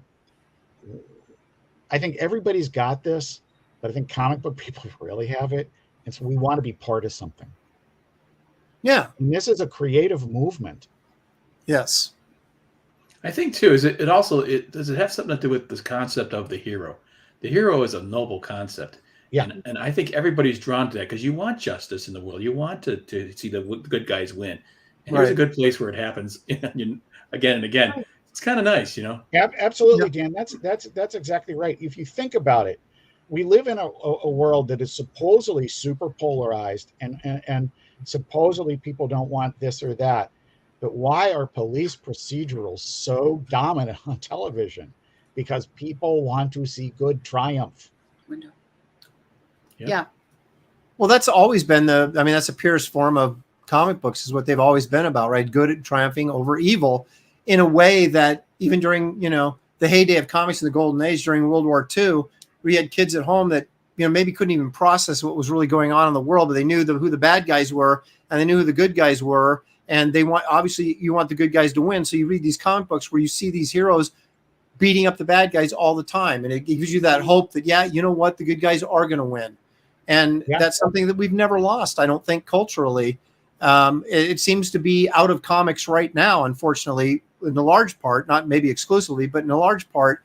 And it creates a door open for us to kind of go back in and say, hey, we want to get back to storytelling where it's just a very simple, very good versus evil, good wins. That doesn't mean there's not pitfalls, and it doesn't mean there's not, the good guys don't have problems and don't have to overcome things. But that's what's inspirational, is when someone overcomes an obstacle and becomes the hero because of doing that. And it's just like, and even if it's an anti-hero, there's still ways to do that where you've got a moral to the story, where you've got something that pays off, that makes you feel good about the time you spent reading the book, right? Or watching the movie or whatever. And so I just think there's things things for me, times. I like Conan a lot and things like that. And when I was younger and I read these things, there was a certain kind of attitude that you got, a masculine attitude for reading these things, and it translates into life because you got to slay your mortgage, you got to slay your bills, you got to you're kind of got to fight, and that fight is what you sometimes is good. And I think that these stories do that too. This you got to put on your boxing gloves and go to work and get do a drawing right. You're conquering your drawing table. Well, it's the old thing that our parents all told us was, you don't appreciate stuff you don't have to work for, right? Mm-hmm. And if that's the hero overcoming obstacles, if that's us busting our butt to get the book out, and doing everything ourselves, and being the writer and the artist and the editor and the promotions and the publisher and all the things that go with that. All the little moving parts that I don't think a lot of people, we didn't even realize going into it. But what also impresses me is these people that also hold down full-time jobs and get these books. I'm like, when do you sleep? Those are what the young people do. Remember those days, wow. Dan? We used to, you crank 24/7 all week long, I can't do that anymore. No, I can't do it anymore. And then we go out Friday night dancing, and I'd play in a volleyball tournament all day Saturday, and go out dancing Saturday night, get up and play in a volleyball tournament Sunday, and then go to work on Monday. I can't even stay up late, and I'm out for 4 days. So yeah. Yeah, it was like JC, you were talking about earlier about being busy all the time, and I am, because I've got so many hats I'm wearing during this one, and during the process of putting the book together, as I'm sure obviously because you're doing it on different levels. You're working for a company, but you're also doing your own thing, which you're in charge of as well. But there's a kind of a level of satisfaction. It's not just grinding for somebody else. It's like all these steps, and it's stressful and all this kind of stuff, but you're putting together your project on your terms, and it makes it worth it. Stickers and one thing I want to say, and I know we started wrapping up roughly a half hour ago. I really want to say, seriously, I don't want this to get lost in the shuffle. I want to thank you and Shelley for having me on, Aaron, and Dan for coming along for the ride. That's been great. Dan for inviting himself on the show. Yeah, thank you. I couldn't be happier with that, and the having some supporters here, that's phenomenal. I hope other people will check it out now that we've fixed the freaking video. And truthfully, I'd rather know than not know, but exactly. But in all seriousness, this conversation, the last half hour, has been great, and you've seen the reactions in the chat. Everybody's loving it because we're talking about we're not talking about somebody else's comics being bad. We're talking about why we love this stuff. Yeah. Right. Yeah. Right. And Well, we're fans. We're comic Yes. fans. yes, Absolutely. We just happen. It's almost like I don't care who draws the comics. Just give me the comics. You know, if I have to draw myself, I'm going to draw myself. You know, If I have to draw somebody's myself gotta to do get it, what I you know? want. Yeah. Well, I kind of feel bad saying this, but like I would look at his work. Have I sat and read a comic book since we've been married? No, probably not. She doesn't even know what I do for a living. I just go, did you get paid? Yeah. That's Now we it. go do it. But Can we go to the jewelry store I've been yet? backing books, and it's kind of fun. Like he's like, did you? Because it'll show up on the thing. Goes, did you? And I go, I think so. Like I have lost track of some of them. But that's just me. But it's kind of fun to like be part of a on the ground level of Yeah. something that's getting created, right? And in all seriousness, it is a movement. And it's not like coordinated. It's not like you're going to do this, I'll do that. Right. It is, everybody's doing their own thing, but that's the unifying factor. Right. You know what I think Yeah. it is? It's American, really. I Damn mean, straight. We got this huge umbrella that everybody's sort of, that's why I try to make people understand that this is not groupthink. This is not, we've got a plan and we're doing this, that, and the other thing. Everybody's sort of doing their own thing, but we're doing it under this umbrella that is connected to the fan base or the patrons out there that are interested in this stuff. And so you've got people going different directions. And like you talked about, Jason, different mediums, or not mediums, but different subject matter, different genres. Some of these books are R-rated, some of them are G-rated. You know what I mean? It's like, but they're all part of this kind of community that is working for the singular goal of producing the best comics that each of us can as individuals, and the stuff that we love and can be proud of. The promotion within it, like I don't think, like in the 30 years, I don't know if you've ever felt it, but like having other pros promote other professionals, like it doesn't it was happen always my book, in the my book, industry. but now we're like, hey, did you see so and so's book? And you should like this, and that's a perfect example. Okay, perfect example. We talked about it just a bit ago on the show. Okay, you guys super kind, have me on to promote my book. Meanwhile, we're still promoting your book. We've mentioned another one, and in my updates, I'm always pushing somebody else's book, right? Because okay, my competition is not this creator who in many cases is way more credentials than me as a creator. I mean, there's plenty of people that know me as the Overstreet guy. That's fine. But as a comic creator, I don't have a big head about it or something like that. But the great thing is that not only does their success challenge me and make me want to do better, it also isn't my competition. My competition is buying boring ass comics. I mean, seriously, it's people who are buying things by rote, not some one shot or somebody else like me that's putting out 3 or 4 crowdfunded comics a year. Yeah. This is spectacular territory. It is. Well, in a weird way, I almost really feel fun. like we're all part of the same, even though we're not part of the same company or the same, maybe comic book universe is a better way of putting it, right? So if you bought Al Capone Vampire Slayer and you bought Truth, Justice, American Way, and you bought Wraith of God, you kind of feel like they're all in the same family of books, even though, they're not crossing over anything, but it almost feels that way, right? And that's kind of that community that I'm talking about. That's part of this independent community.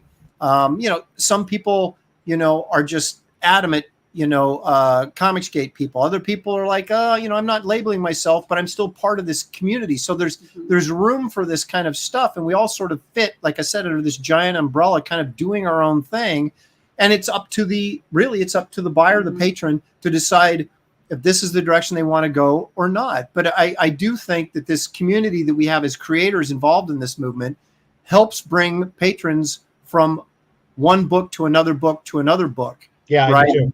And it spreads out so people may not have heard of Al Capone Vampire until this show, right? Because absolutely true. They haven't been in that sphere yet, or maybe they weren't aware that Two-Fisted Manly Tales or whatever, you know, but then we make them aware of it. It gives them one more thing they can go check out and say, oh yeah, maybe this fills a gap in my reading that I can't find anyplace else.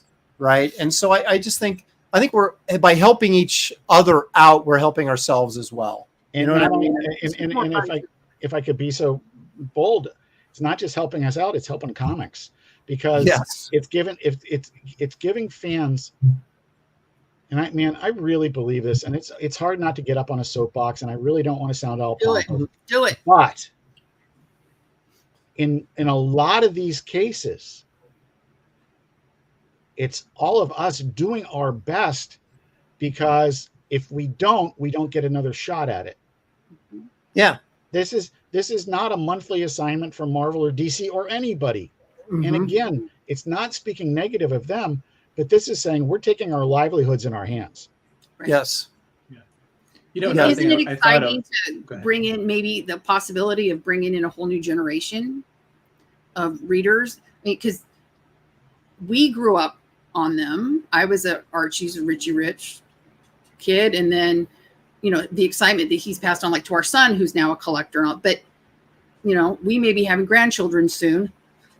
Lord. And so introducing them and just bringing in a whole new group of kids that can, I don't know, actually sit and read something maybe, or I just think we're taking the industry into our own hands and saying, we're not going to let it die this slow death. We're going to revive it this way, and off we go.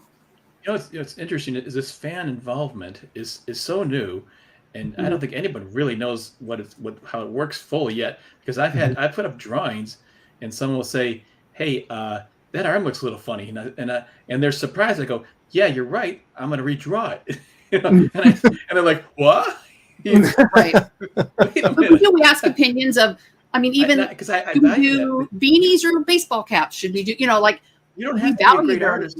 You don't have to be a great artist to see something's wrong. Sometimes you need a second pair of eyes just to say that looks funny. You know, I mean, I've had my wife walk in and say that looks confusing. I'm like, oh, I better make it not confusing, you know? Yeah. So, and she doesn't really know art, but she just can react like a normal person and whatever. And so the fans, this is a new experience too, with the fans really interacting with the art and the art creation. I mean, I don't even know how it's going to all pan out. It's fascinating though. You know? I love to see the fan art. And we had someone that just did a Wraith thing just as I appreciate the comic coming out, and I think it's a really cool character, and we ended up using it as the back cover.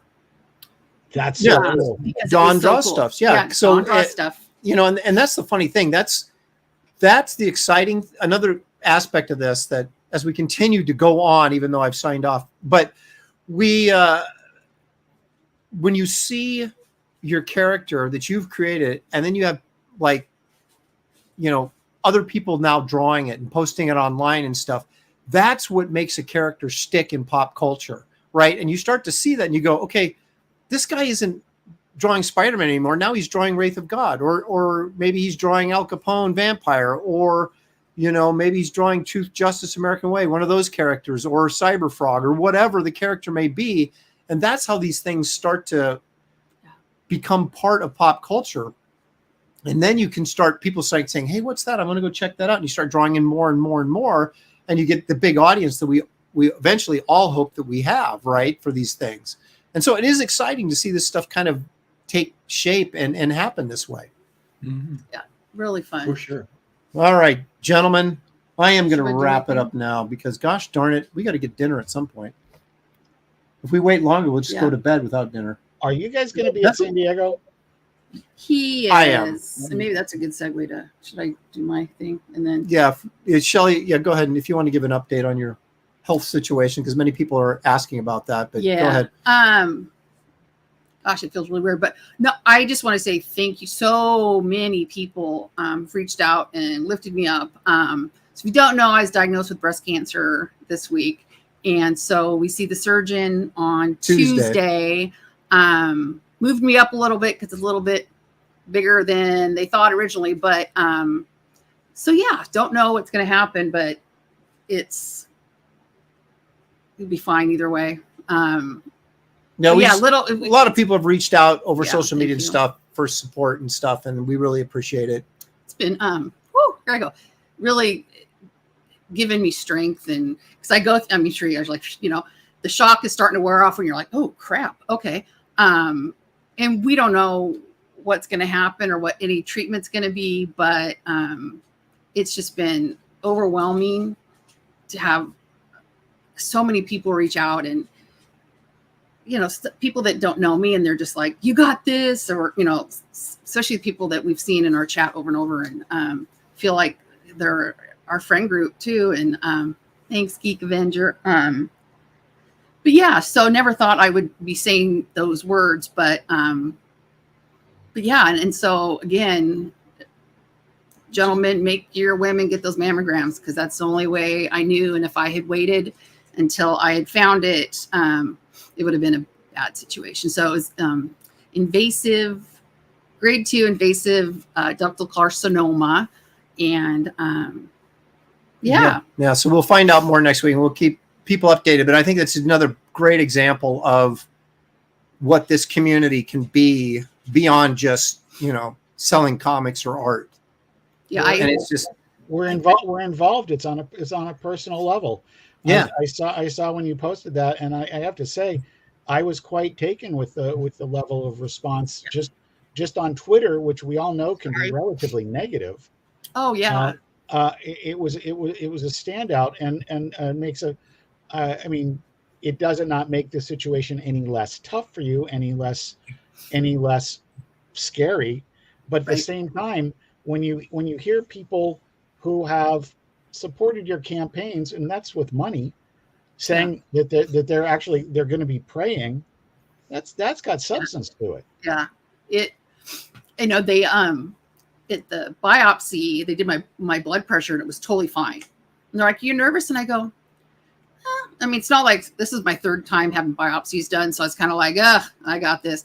But I knew I teach at a private Christian school, and I knew they were lifting me up, and then all our friends on Twitter. I just felt like it's fine. It's going to be fine either way. And so they were just amazed. Even afterwards, they're like, your blood pressure hasn't moved at all. And I was like, that's great. Well, look at me go. But yeah, we'll find out more about the receptors, which then will dictate treatment and everything. But I'm just glad that it took me 2 weeks even to get in for the biopsy. And I thought, if they're going to make me wait another few weeks for this, but they said, yeah, we're going to see you Tuesday for your consultation with the surgeon. I was like, good, because I want this getting started. Yeah. And that way, possible. And of course, my first thought was, oh no, we have fulfillment too. Oh no. Okay. And then, but yeah, going to San Diego, who knows? Yeah. That's another thing. The fans, you tell them something like that, immediately they're going to respond positively to, hey, take the time you need. Everyone's going to say it. It's going to say that. And that's great, Well, thankfully, I have my 90-year-old mother who I'm working like a racehorse to get stuff done. She has bagged every single thing so far, that all the stretch goal stuff. But before you think that I'm abusing my mother, I'm giving her something to do. I'm giving her something to do. And I did kind of think that. She gets into a rhythm, and she just goes and give me something to do. Yeah, exactly. So she's been loading up all the books I've been signing, the Garbage Man trade paperbacks, and I just did limited edition prints today that are part of the campaign, and we did the Power Cube trade paperbacks and some other sketchbooks that are part of this. And I just sign them, hand them to her. She bags them, and we. So.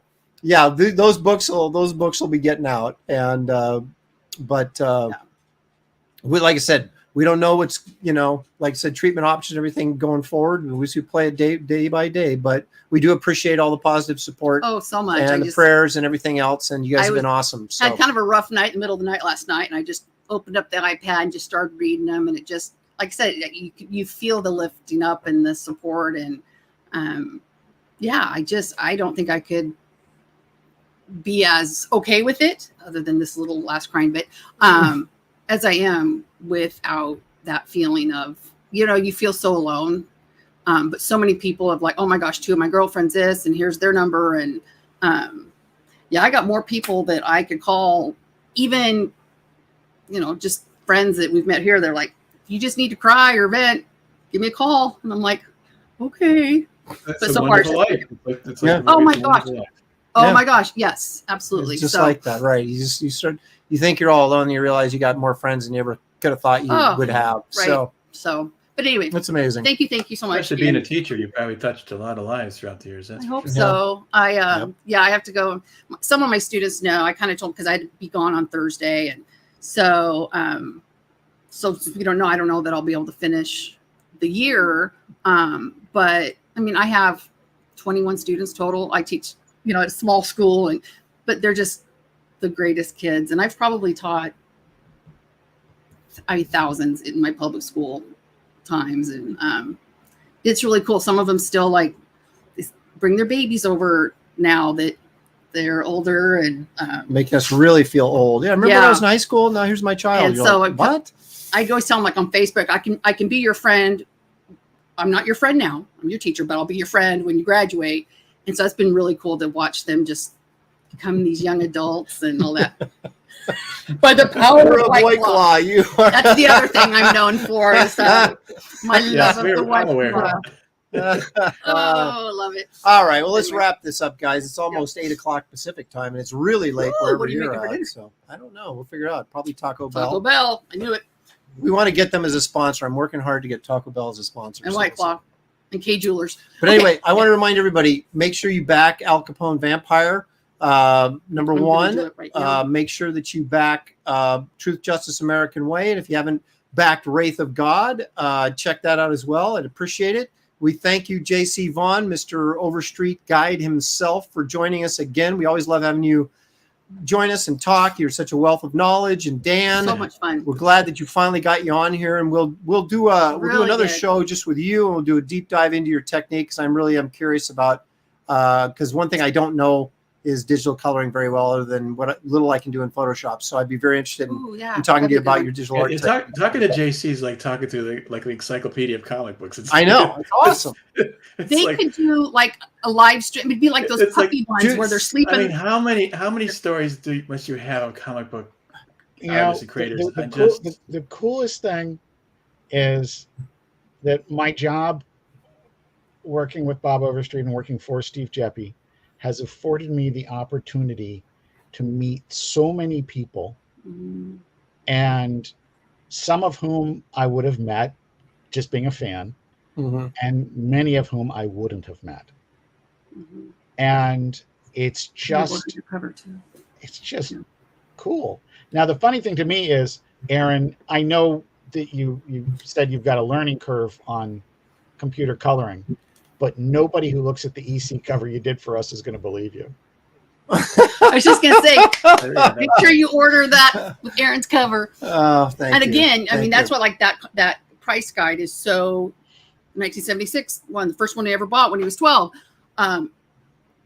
This whole getting to do the cover, I mean, we always like big bucket list, like oh my gosh, yeah, so fun. Yeah. So I appreciate you guys so much for again helping make the show great tonight, and we will. And you guys out in the chat, thank you for joining us as always. Oh yeah, I got to say really quick. Yeah, I really want to thank everybody in the chat because there were some great comments in there. Yeah, really do appreciate that. Yeah, we wouldn't be able to do those if you guys Shelley, weren't heal well and be well and take care of this.